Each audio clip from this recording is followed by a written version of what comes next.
नमस्कार, शुभ संध्या, जय हिंद, जय भारत। एक बार फिर वैभवी परिचर्चा को लेकर आप सभी के समक्ष उपस्थित। आज हम परिचर्चा के 238वें पायदान पर हैं, यानी कि 238वां एपिसोड हमारा है। और आप सभी जानते हैं कि निर्बाध पिछले 4 वर्षों से लगातार हमारी परिचर्चा चल रही है। हमने हमेशा एक ज्वलंत मुद्दा उठाया है, एक ज्वलंत विषय पर हमने चर्चा की है, और आज भी उसी कड़ी में हम यहाँ उपस्थित हैं। और जो विषय आज हमने चुना है वो विषय न सिर्फ समय की मांग है, बल्कि हमें उस विषय को, उस परिस्थिति को समझने की ज़रूरत है आज के परिवेश में। आज हम बात करने जा रहे हैं संस्कारों से भटकती नई पीढ़ी, जेंजी। जेंजी हमने बहुत सुना। अलग अलग पीढ़ियों को अलग अलग नाम दिए गए हैं।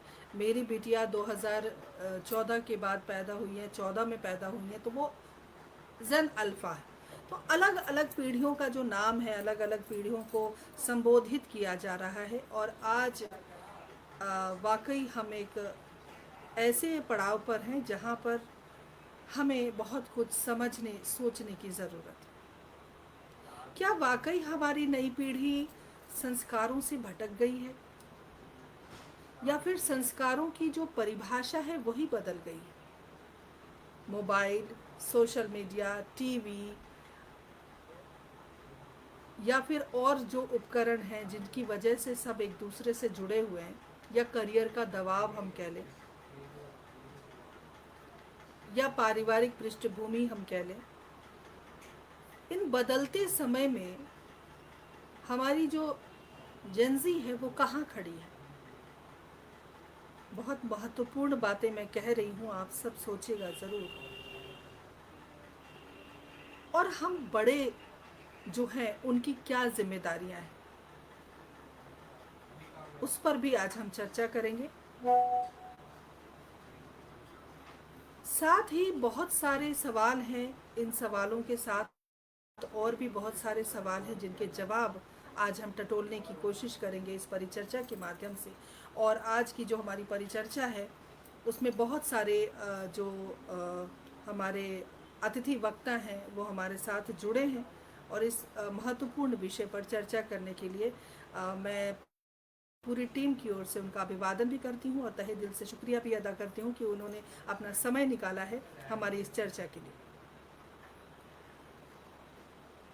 आज कुछ वक्ता हैं जो नए हैं, और कुछ पुराने आपने सुने होंगे उनको पहले भी हमारी चर्चा में। हमारे साथ अभिषेक सिंह जी जुड़े हुए हैं। जैसा कि आप सभी जानते हैं कि हम हमेशा जो हमारी चर्चा होती है उस चर्चा में एक से बढ़कर एक वक्ताओं को एकत्रित करते हैं, वक्ताओं के साथ बातचीत करते हैं, क्योंकि हर विषय महत्वपूर्ण होता है। और हर विषय पर जब हम चर्चा करते हैं तो हमको एक निष्कर्ष तक पहुंचना ज़रूरी होता है, क्योंकि तभी जो चर्चा होती है वो सार्थक कहलाती है।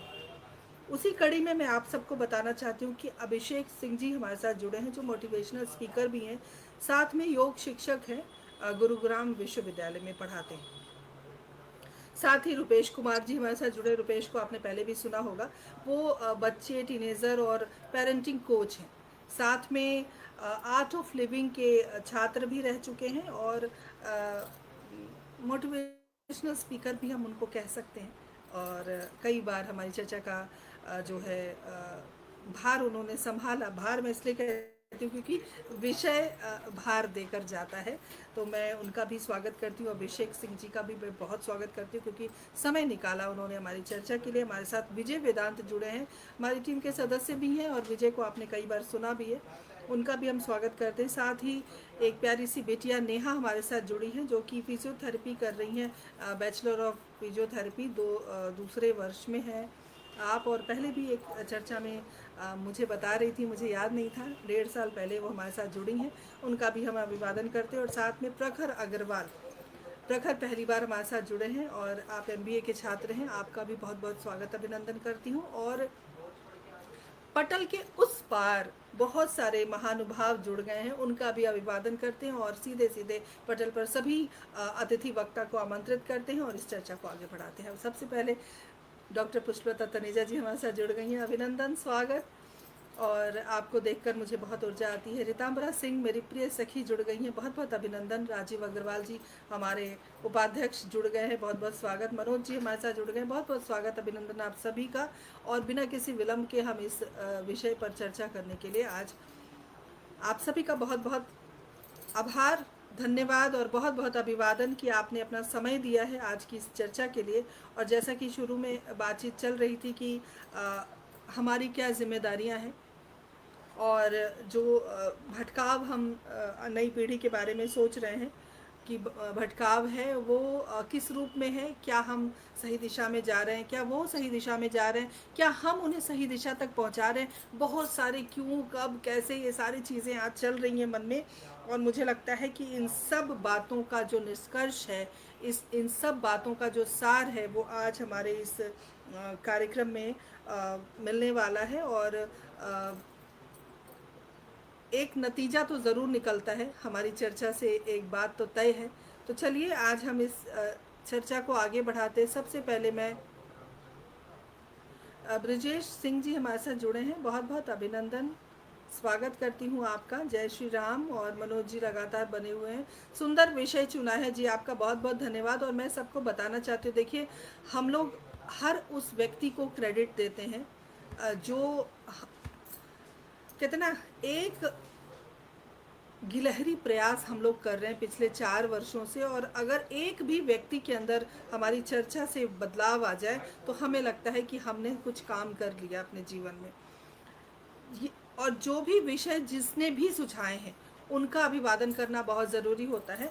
हमारी टीम के एक सदस्य हैं दक्षेश पानेरी, उन्होंने ये विषय दिया था, मैं उनका अभिवादन करती हूँ क्योंकि बहुत महत्वपूर्ण विषय उन्होंने सुझाया और उस विषय पर आज हम चर्चा के लिए मौजूद हैं। सबसे पहले मैं अभिषेक जी आपके पास आना चाहती हूँ क्योंकि आपके पास बहुत सारे बच्चे होते हैं, बहुत सारे लोगों के बीच आप घिरे रहते हैं। और चूंकि आप विश्वविद्यालय में पढ़ा रहे हैं तो बच्चों के साथ आपका उठना बैठना, आना जाना, सारी चीज़ें चल रही हैं और उसमें बहुत सारे जेंजी भी होंगे। तो नई पीढ़ी के बच्चों के साथ जब आप घिरे रहते हैं तब मुझे लगता है प्रश्न आपसे ही करनी चाहिए आज की चर्चा शुरू। अ, अगर हम योग की बात करें, क्योंकि बहुत ज़रूरी है मानसिक शांति की भी, शारीरिक शांति की भी। और जब ये इन दोनों का समावेश हो जाएगा तो मुझे लगता है ये भटकाव जैसे, क्योंकि आर्ट ऑफ लिविंग के हैं रुपेश, तो रुपेश भी इस बात से सहमति दिखाएंगे कि जब हम हर तरह से शांत होते हैं तो हमारे अंदर वो भटकाव की स्थिति खत्म हो जाती है ना। तो हम धीरेन्द्र कुमार झा जी हमारे साथ जुड़ गए, बहुत बहुत अभिवादन करती हूँ आपका। तो सर मैं आपसे प्रश्न रखती हूँ कि योग और संस्कार का आपस में क्या संबंध है, और क्या जो जेंजी है भटक रही है, भटकाव है, तो क्या हम उसको योग से कनेक्ट कर सकते हैं, योग से हम उनको जोड़ सकते हैं, योग से हम उनको बेहतर दिशा दे सकते हैं। यहीं से आज की चर्चा हम शुरू करते हैं। आपका बहुत बहुत स्वागत। ये आप सभी का बहुत बहुत नमस्कार, बहुत बहुत धन्यवाद। आपने अपने इस महत्वपूर्ण विषय पर मुझे आज आमंत्रित किया, आपका बहुत बहुत आभार। और जो विषय है, विषय भी बहुत अच्छा है। हमारा आज की चर्चा का विषय जो है कि जो संस्कारों से भटकती नई जो पीढ़ी है जैन जी, इसके बारे में सोचने के लिए और इसके बारे में चर्चा के लिए हमारे देश की सजग प्रहरी इतनी सजग है कि पिछले दिनों, कुछ दिनों पहले जो कुछ भी हम सभी ने देखा, वो हमारे सभी की कल्पना से रहित था। तो कोई कल्पना नहीं कर सकता था कि हमारे जो देश को, जिसको हम अपने भारत की ताकत कहते हैं, जिसको युवा पीढ़ी बोलते हैं, मैं जैन जी, जैन अल्फा, इनमें तो बहुत ज्यादा मैं विश्वास नहीं करता हूँ, लेकिन मैं जिसको युवा शक्ति कहते हैं, जिनकी युवाओं की शक्ति कहते थे, जिनको युवाओं को हम देश का भविष्य कहते हैं, उसमें से कुछ ऐसा, इस तरीके की भाषा शैली, इस तरीके का संवाद हमें सुनने का मिलेगा, ऐसा तो कभी कल्पना शायद ही कभी नहीं की थी। लेकिन चूक निकली है तो उसके पीछे के कारणों पे भी हमें जाना चाहिए। और मैं योग पर भी आऊंगा कि योग उसको कैसे, लेकिन सबसे पहले तो हमें मूल कारण की इस तरीके की जो अमर्यादित भाषा शैली, शायद जो हम अपने आपस में दो चार दोस्तों के साथ भी बैठ के नहीं करते होंगे, लेकिन उस तरीके की अमर्यादित भाषा शैली का उपयोग हमने कैमरों पे देखा। भाषा शैली भी देखी, बॉडी स्ट्रक्चर भी देखे, बहुत सारी चीजें देखने को हमें मिली।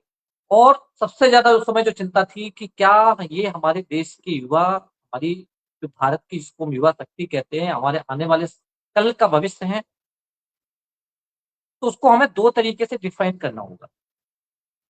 एक हमें ये समझना होगा कि एक युवा पीढ़ी जो है, जिसको हम जेन जी कहते हैं, वो आज भी, आप देखिए उस समय जो जिस चीज के लिए प्रोटेस्ट चल रहा था, नीट के एग्जाम्स के प्रोटेस्ट चल रहा, उसमें से नीट के एग्जाम देने वाले कितने विद्यार्थी उस प्रोटेस्ट में थे, ये पहली बात समझने वाली है। दूसरा, उसमें जो लोग थे, आपको वही चेहरे आपको ज्यादातर हर प्रोटेस्ट में मिलेंगे। तो क्या वो हमारे युवा किस तरीके के हैं, उनको क्या समस्या है, ये हमें समझनी। आज समस्या ये है कि सबसे पहले हमें समझना है कि हमारे जो बच्चे हैं, संवाद पहले क्या होता था, परिवार में होता था, घरों में होता था, रिश्तेदार आपस में बैठते थे, पड़ोसियों में बैठते थे, चर्चा होती थी, गुरु शिष्य भी आपस में। आजकल हम विश्वविद्यालय में पढ़ाते हैं, कॉलेजों, हमने भी बच्चों से इस बारे में चर्चा की, तुम्हारे बच्चों में तो लगभग पॉजिटिव यही था कि सब पहले तो प्रोटेस्ट विद्यार्थियों का था, लेकिन वो गलत दिशा में चला गया। लेकिन हमें ये समझना होगा कि भले भी गलत दिशा में चला गया, लेकिन उसमें भी तो युवा ही थे हमारे, वो हमारे ही देश के लोग थे। तो बहुत सारे चीजों में का जब पहलू आप अंतर करेंगे तो उसमें समझ में आएगा कि आज के समय में जो हमारे बच्चों का जो ज्यादातर समय है वो किसमें जा रहा है, मोबाइल पे जा रहा जी, अभिषेक जी, मैं आपको एक बात और कहना चाहती हूँ, माफ़ी चाहती हूँ रोकने के लिए। दरअसल ये जो प्रोटेस्ट हुआ है, हम सिर्फ प्रोटेस्ट तक सीमित ना रहें इस चर्चा में। अ, है। मुझे जी लगता बिल्कुल, है कि हम मैं प्रोटेस्ट तक नहीं, जी, मैं तो एक जी, उसका पहलू पहलू की बात कर रहा हूँ। जी, ठीक आज है, जो ठीक हमारे जो बच्चे हैं, हमारी जो जेनजी है, जिसकी हम जेनजी की बात करते हैं, वो ज्यादातर समय उनका किस में बीत रहा है, मोबाइल में बीत रहा है। मोबाइल अब समझना यह है कि मोबाइल को बच्चे चला रहे हैं, मोबाइल बच्चों को चला रहा है। एक होता है कि कोई भी टेक्नोलॉजी है, उसकी जरूरत, उसके उपयोग के लिए हम कर रहे हैं, और एक हम उसके आदी हो गए। तो आज जो समय है कि थोड़े से व्यूज के लिए, थोड़े से लाइक्स के लिए, हमारा जो ज्यादातर समय है वो किस पे जा रहा है, वो स्क्रीन पे जा रहा है। हम परिवार में बैठ के, पहले क्या होता था, परिवार में सभी बैठते थे, एक साथ भोजन करते थे, एक साथ संवाद करते थे, कुछ भी आस पड़ोस में, शहर में, प्रदेश में, देश में कुछ भी घटना होती उस पर बात करते थे, संवाद करते थे। लेकिन आज क्या हो गया कि आज कोई किसी से बात नहीं, माँ बाप अपने मोबाइल चला रहे हैं, बच्चे अपने मोबाइल चला रहे हैं, गुरु अपने मोबाइल चला रहे हैं, हर व्यक्ति अपने अपने मोबाइल में व्यस्त है। तो कहीं ना कहीं किसकी कमी है, संवाद की कमी है, क्योंकि हम अपनी युवा पीढ़ी से संवाद कर ही नहीं रहे। जो संवाद होना चाहिए, जो संस्कार हमारे हैं, जो हमारी भारतीय संस्कृति जो हमें कहती है कि हमारी संस्कृति सबसे मजबूत है, लेकिन आज हमारी जो संस्कृति की धारा है वो एकल पे हो गई है। जैसे पहले हमारे परिवार को ताकत माना जाता था, कुटुंब को ताकत माना जाता था, फिर धीरे धीरे परिवार को इस तरीके से कहा गया कि नहीं, परिवार नहीं, परिवार में सिर्फ पति पत्नी और बच्चे। फिर धीरे धीरे हमारे अंदर जहर बोल दिया कि बच्चे भी नहीं चाहिए हमें, पति पत्नी। फिर धीरे धीरे क्या हुआ कि पति पत्नी भी। तो इसी तरीके से संवाद बच्चों का, परिवार का आपस में खत्म होता गया, बच्चों का स्क्रीन समय चला गया। अगर हमें एक चीज पर हम लोगों को और भी विचार करना चाहिए कि ये जो जेनजी है, जिसकी हम संस्कारहीन, संस्कारों से भटकती जेनजी की बात कर रहे हैं, उसमें सबसे बड़ा प्लेटफॉर्म है ओटीटी। अगर आप लोग देखें कि ओटीटी आया, तब से जो अनर्गल भाषाएं हैं वो सबसे ज्यादा उपयोग ओटीटी पे की गई। पहले कोई हम मूवी, फिल्म या कोई भी चीज देखते थे, अगर कुछ ऐसा सीन, कुछ वैसा आ गया, कोई अमर्यादित भाषा आ गई तो उसको काट दिया जाता था। काट दिया लेकिन जाता था, ओटीटी आवाज भी म्यूट कर दी जाती थी। म्यूट कर दी जाती है, कुछ ऐसा हो जाता जो था कि मतलब वो, हाँ। कहीं लेकिन पागल पेटी ओटीटी देखना आया, चाहते हैं। ओटीटी आया, हम्म, ओटीटी ये आज के समय में सबसे ज्यादा अगर प्रोटेस्ट किसी चीज पर होना चाहिए तो ओटीटी पे होना चाहिए। हम लोगों को सबको मिलकर प्रोटेस्ट करना चाहिए कि ओटीटी को पर सेंसरशिप लागू हो। जब तक ओटीटी पे सेंसरशिप लागू नहीं होगी, हमारे बच्चों को क्या क्या ये परोस रहे हैं, और हम भी देख रहे हैं, हमारे बच्चे भी देख रहे हैं, तो उससे हमारे बच्चों के संस्कार, जब वो जो उन्होंने सोच देखा कि हमने मूवी में, हमने वेब सीरीज में ये देखा, उन्होंने वही अपना आगे ट्रांसफर किया है।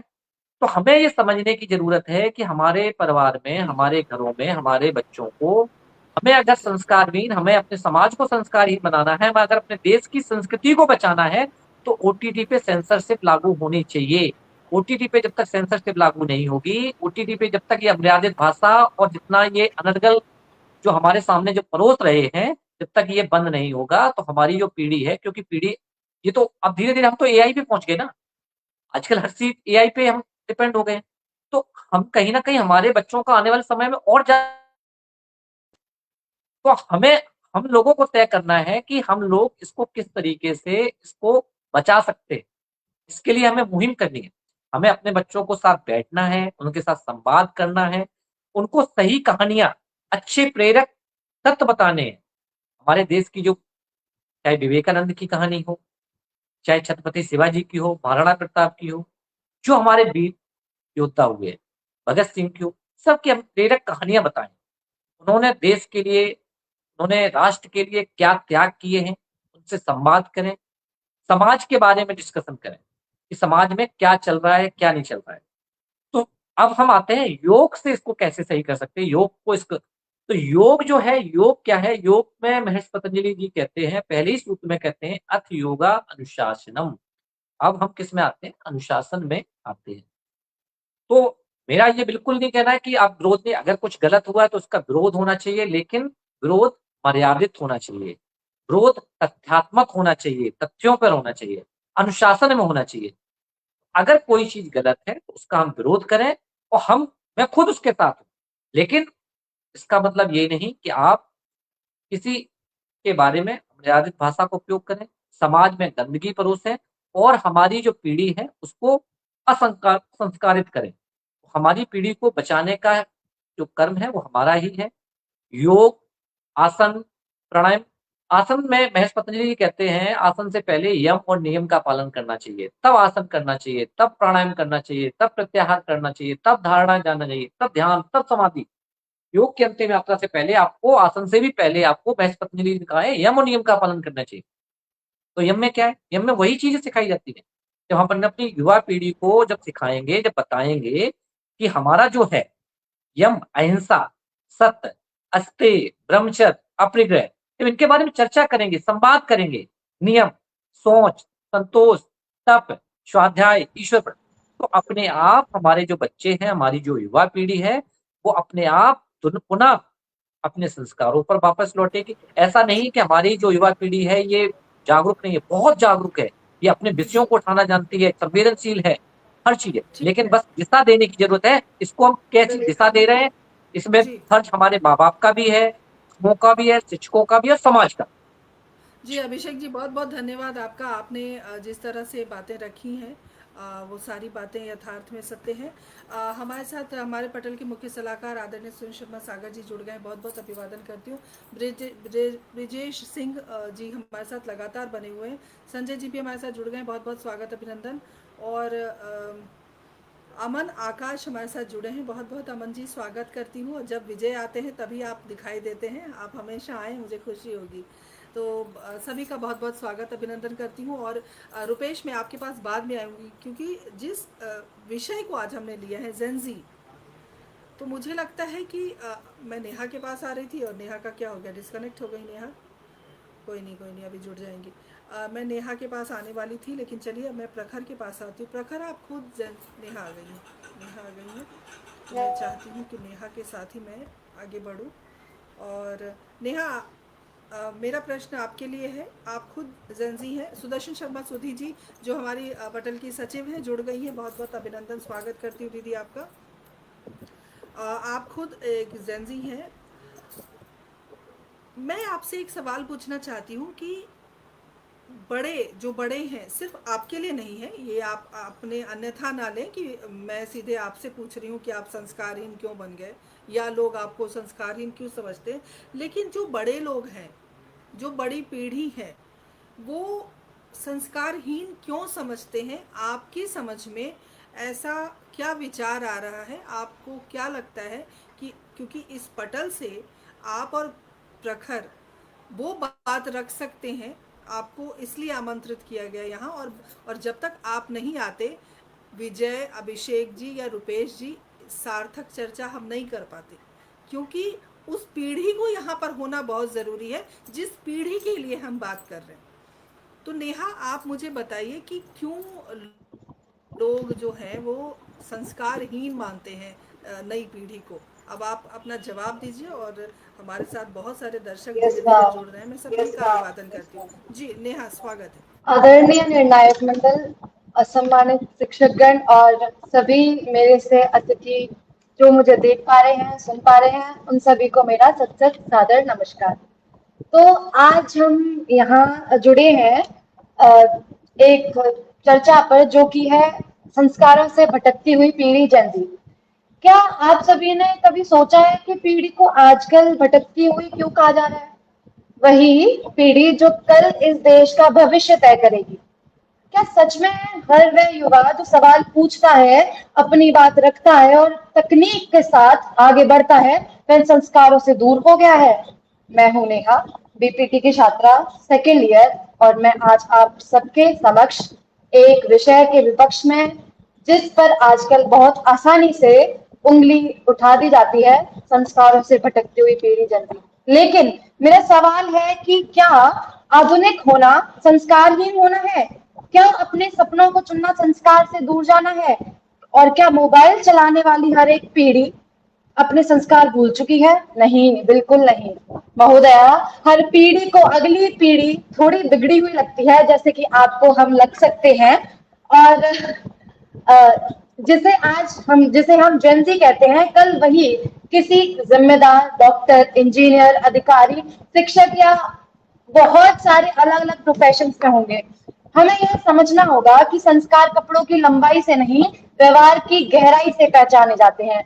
आज कहा जाता है कि जेंजी बड़ों का सम्मान नहीं करती, लेकिन मैं पूछना चाहती हूँ, क्या सवाल पूछना अपमान है? क्या अपनी बात रखना बदतमीजी है? क्या गलत बात के खिलाफ आवाज उठाना? Yes sir.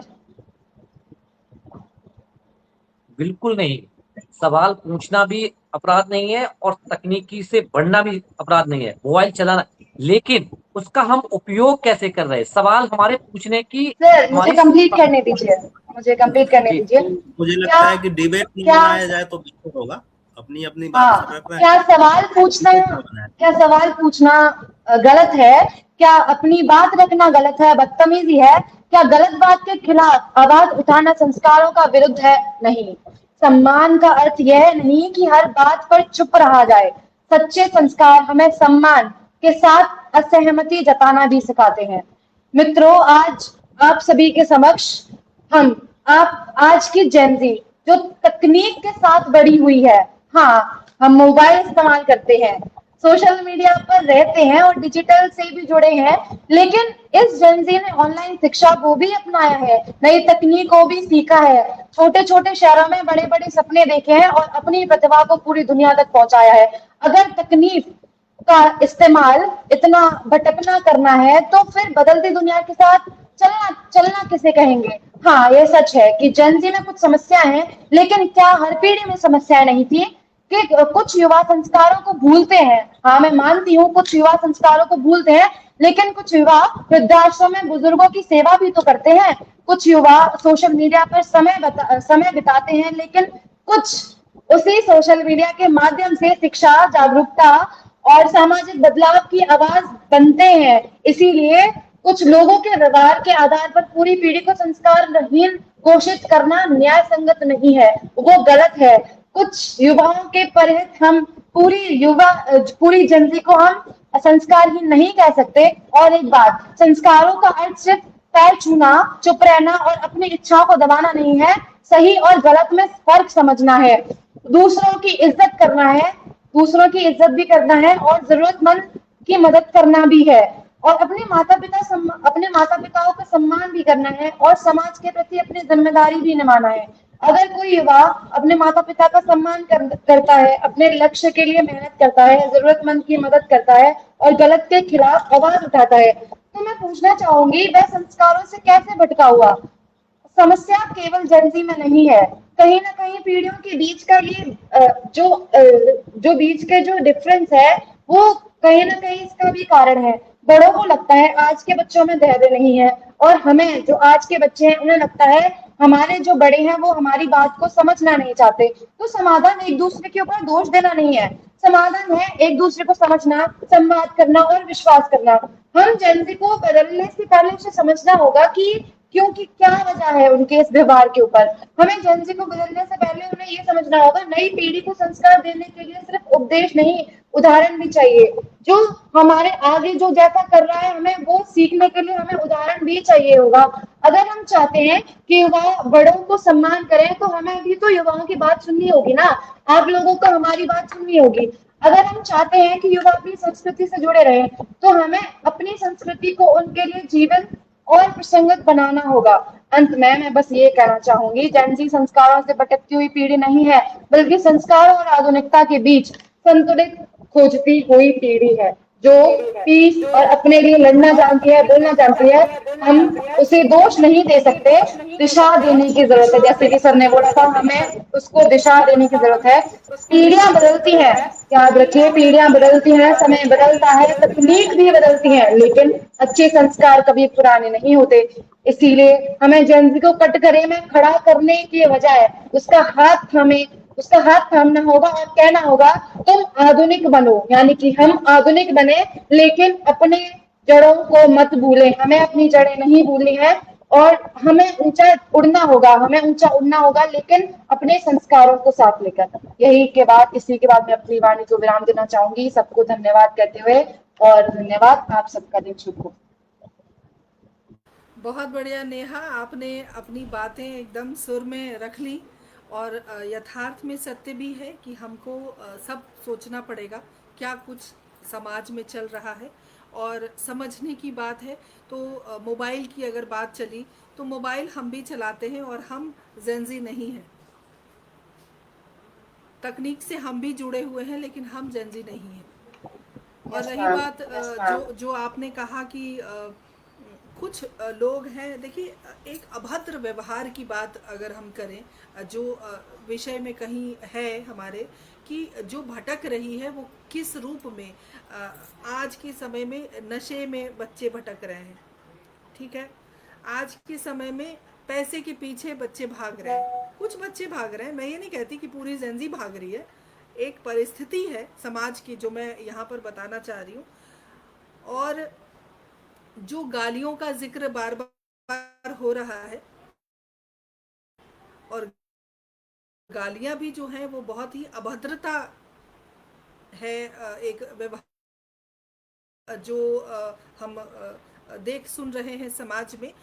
कहीं ना कहीं उन सब बातों को आज हम इस पटल पर रखने की पूरी कोशिश करेंगे। हमारे साथ राम यतन जी जुड़ गए हैं, बहुत बहुत अभिनंदन करती हूँ। संजय जी लगातार जुड़े हुए हैं। मैं प्रखर आपके पास आना चाहती हूँ। प्रखर, मैं आपसे एक बात जानना चाहती हूँ, चूँकि आप MBA कर रहे हैं तो कॉर्पोरेट सेक्टर में आप जाएंगे, है ना, आप जाएंगे, और वहाँ पर अगर मैं जेनजी के संस्कारों को पकड़ कर रखने के लिए आपको क्या लगता है किस बात की ज़्यादा ज़रूरत महसूस होगी, क्योंकि आप एक खुले आसमान की ओर जा रहे हैं। MBA के बाद एक आसमान है जो आपको बुला रहा है, और उस आसमान में आप अपने आप को समाहित करने जा रहे हैं। वहाँ पर बहुत सारी चीज़ें आपको मिलेंगी देखने सुनने के लिए। और अगर हम चूँकि ये इस प्रोटेस्ट की ही बात कर ले, रुपेश, उस प्रोटेस्ट की भी बात थोड़ा सा हम ज़रूर करेंगे जो जेनजी वहाँ कर रहे हैं झारखंड में, थोड़ा जिक्र हम ज़रूर करेंगे। प्रखर, बिल्कुल बिल्कुल कैसे संभालेंगे आप, कैसे, आपको क्या लगता है, जो जिस भाषा की बात अगर हम करें, अभिषेक जी ने उसी बात को कहा कि OTT प्लेटफॉर्म में खुलेआम जो गालियाँ दी जाती हैं और वो इतनी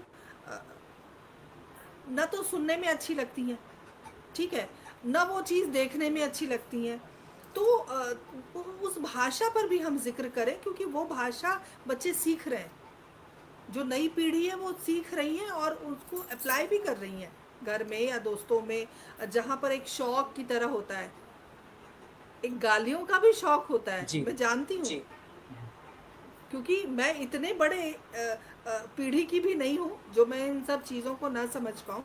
तो ये एक शौक की तरह गालियाँ दी जाती हैं कि जो जितना टशन में है, जितनी ज़्यादा गालियाँ निकाल रहा है वो उतना ज़्यादा मतलब आज के ज़माने का है। एक बच्चों के अंदर ये भावना भी है। तो प्रखर आप बताइए कैसे समेटेंगे उस आकाश में अपने संस्कारों को? स्वागत। पहली बार तो नमस्कार सभी को।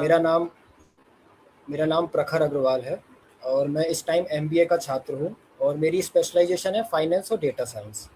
तो जैसा कि आज हमारा जो विषय का चर्चा है, संस्कारों से भटकती हमारी पीढ़ी, तो सबसे पहले मैं ये बताना चाहूँगा और जो भी मैं तर्क अपने प्रस्तुत करूँगा आज, उसमें मैं सारे जेंजी को इंक्लूड नहीं करूँगा, क्योंकि कुछ जेंजी ऐसे हैं जिन्होंने एंटरप्रेन्योरशिप, इनोवेशन और नए स्टार्टअप्स में काफ़ी हम नहीं चाहते प्रखर, इस बात को हम यहाँ पर ज़रूर साफ करना चाहते हैं कि हम सारे जेंजी की बात नहीं कर रहे हैं। कुछ जो भटकती हुई आत्मा है, उस आत्मा को परमात्मा से मिलाने के लिए एक चर्चा हमने रखी है। प्रखर आप अपनी बात रखिए जी।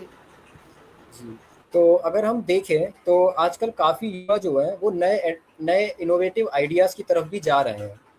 अगर हम बात करें कॉरपोरेट वर्ल्ड की, मैंने कुछ समय के लिए कॉरपोरेट में काम भी करा है अपने एमबीए ज्वाइन करने से पहले, तो मेरे साथ काफ़ी युवा बच्चे भी थे। तो मैंने कॉरपोरेट में ये चीज़ देखी है कि सारे बच्चे एक प्रकार के नहीं होते हैं। कुछ बच्चे ऐसे थे जो प्रेमानंद महाराज जी को भी फॉलो करते थे। मैं मतलब वो मेरे से भी यंग थे, उनका सिर्फ 12th पास हुआ था उनने, and they are following Premanand Maharaj ji. And आप देख सकते हैं कि प्रेमानंद महाराज जी का सुबह जो वो वॉक पे निकलते हैं, जो वो परिक्रमा पे निकलते हैं, तो उसमें आप देखिए कितना जेंजी भी होता है। अब हम दूसरा एरिया लेके चलते हैं कि अगर हम कॉरपोरेट में जब एंटर करते हैं तो हम अपने संस्कारों के साथ एंटर करें, ना कि उनके जो कॉरपोरेट का अपना कल्चर है उसमें हम अपने आप को डाइल्यूट कर दें। देखिए, संस्कार आते हैं घर से। अगर हम जेंजी की बात करें तो आज के टाइम पे कुछ जेंजी जो हैं वो अपने घर से दूर भी जा रहे हैं। मैं फिर से कह रहा हूँ, मैं सबको इंक्लूड नहीं कर रहा हूँ, लेकिन कुछ जेंजी जो हैं वो अपने घर पे नहीं रहना चाहते हैं और उन्होंने इसका नाम दे दिया है प्राइवेसी। देखिए, प्राइवेसी ज़रूरी है, मैं ये नहीं कहूँगा एक युवा के लिए प्राइवेसी ज़रूरी नहीं है, लेकिन अगर आप जब पढ़ाई कर रहे हैं, जब किसी एग्ज़ाम की तैयारी कर रहे हैं, जब अपने भविष्य बना रहे हैं, तब प्राइवेसी ज़रूरी है। लेकिन अगर आप हर टाइम कहें कि हम अपने परिवार से दूर जाएं और हमें प्राइवेसी चाहिए, हमें इंडिविजुअलिटी चाहिए, तो वो संभव नहीं है। उससे क्या होगा, आप अपना जो आपका जो युवा दिमाग है या जो युवा संस्कार हैं वो इस समाज के सामने फीके पड़ जाएंगे। क्योंकि जेंजी को मैंने देखा है नेगेटिव चीज़ें जल्दी अट्रैक्ट करती हैं as compare to the positive one. वो उनको ज़्यादा अट्रैक्ट करती हैं। अब हम बात करते हैं, अगर हम ओटीटी प्लेटफॉर्म्स का टॉपिक लें, देखिए मैं सर की बात से पूरी तरीके से सहमत हूँ कि ओटीटी प्लेटफॉर्म पे सेंसरशिप लगनी चाहिए। लेकिन अगर हम ओटीटी प्लेटफॉर्म में कुछ वेब सीरीज़ और कुछ एपिसोड या कुछ मूवीज़ ऐसी हैं जो बहुत ही रियल लाइफ स्टोरी पे बेस्ड है, जैसे कि रिसेंटली अभी गवर्नर रिलीज़ हुई है मनोज वाजपेयी की, तो उसमें 1991 में जो भारत बैंकरप्ट होने वाला था, उसमें उनने दिखाया कि जब नया गवर्नर हायर हुआ तो उनने कैसे भारत को बैंकरप्सी से बचाया और हमारा जो एलपीजी है, लिबरलाइजेशन, प्राइवेटाइजेशन और ग्लोबलाइजेशन, उसको इंट्रोड्यूस करा। तो मैं ये कहूँगा कि ये गवर्नर मूवी जो है हर बच्चे को देखनी चाहिए, उससे उसकी जनरल नॉलेज भी इंक्रीज होती है। अगर हम बात करें कि जो हमारी जो हमसे बड़ी पीढ़ी है वो अगर हमसे कहती है कि हमारे पास संस्कार क्यों नहीं है, उसका क्या रीज़न है, तो मैं ये कहना चाहूँगा, देखिए थोड़ा सा तो जनरेशन गैप रहता है। हमारी जो बड़ी पीढ़ी है, हमारी जो छोटी पीढ़ी है, उससे मैं पूरी तरीके से सेटिस्फाई हूँ। लेकिन हर जनरेशन का संस्कारों की डेफिनेशन अलग होती है। अब अगर हमारी से जो बड़ी पीढ़ी है उनकी संस्कारों की डेफिनेशन है कि हम पैर छुएं, मैं पूरी तरीके से एग्री करता हूँ इस पॉइंट पे कि हमें पैर छूने भी चाहिए। लेकिन अगर उसके साथ साथ आज का जेंजी अगर कुछ अच्छी चीज़ें कर रहा है जो उनके करियर को सपोर्ट कर रही हैं, लेकिन जो हमारी बड़ी पीढ़ी है वो उसके फेवर में नहीं है, तो मैं कहना चाहूँगा वो थोड़ा सा जेंजी को सपोर्ट भी कर सकते हैं, जिससे उनका करियर जो है अच्छे से बिल्ड हो सके। अब अगर मैं अपनी बात करूं, अभी जो प्रोटेस्ट हुआ था जो कि नीट एग्ज़ाम को लेके हुआ था, देखिए नीट एक ऐसा एग्ज़ाम है जिसमें बच्चा सालों साल तैयारी करता है और उसके बाद अगर उसे पता लगे कि पेपर लीक हो गया या एग्ज़ाम कैंसिल हो गया, तो मैं भी एक खुद स्टूडेंट हूँ, तो मुझे पता है कि कितना गिल्ट एक स्टूडेंट को ये चीज़ महसूस होगी कि उसका करियर जो है अब पता नहीं कैसे बनेगा। उसमें लेकिन मैं ये भी कहूँगा कि सारे जो लोग थे वो एग्ज़ाम देने वाले नहीं थे, कुछ पॉलिटिकल मुद्दों से भी नारेबाजी कर रहे थे, कुछ अभद्र भाषा का भी उपयोग कर रहे थे। अब जैसे कि अगर मैं आपको उदाहरण के साथ दूँ तो उसमें काफ़ी जेनज़ी ऐसा था जो सिर्फ रील्स बना रहा था और रील्स को अपलोड कर रहा था अपने सोशल मीडिया प्लेटफॉर्म पे, सिर्फ और सिर्फ फॉलोअर्स और लाइक्स को इंक्रीज़ करने के लिए। तो ये एक जो सोशल मीडिया का प्लेटफॉर्म है ना, ये भी एक बहुत ही, हम कहते हैं कि डाइवर्सिफाइड प्लेटफॉर्म हो चुका है। इसमें चीज़ें बहुत ज़्यादा डाइवर्सिफिकेशन तरीके से फैल चुकी हैं। सोशल मीडिया जितना अच्छा है हमारे लिए उतना बुरा भी है, लेकिन ये डिपेंड करता है जेनजी पे कि वो कैसे यूज़ करें। अगर हम एआई की बात करते हैं, एआई देखिए ऐसी चीज़ है कि इससे हम जो भी सवाल पूछें वो उसका हमें बहुत अच्छा आउटपुट देता है। जैसे कि आप अपने करियर के बारे में पूछ सकते हैं, आप अपने फील्ड के बारे में पूछ सकते हैं, आप अपने सब्जेक्ट्स के बारे में पूछ सकते हैं, लेकिन कुछ जेनजी इसका गलत उपयोग भी करते हैं, गलत सवाल भी पूछे जाते हैं जिससे उनके माइंड पे एक बुरा असर पड़ता है और वो चीज़ फिर हमारी सोसाइटी में शो होती है। और वो किन रूपों से शो होती है, वो गाली गलौज हो गया, वो एक अभद्र भाषा हो गई, वो एक वायलेंस के रूप में शो होती है। तो मैं अपनी वाणी को विराम देना चाहूँगा मैम, और मैं यही कहना चाहूँगा कि सारे जेनजी ऐसे नहीं हैं, कुछ जेनजी बहुत अच्छा काम भी कर रहे हैं और अगर उनको थोड़ी सी सही डायरेक्शन मिल जाए तो वो बहुत अच्छी सक्सेस हासिल कर सकते हैं।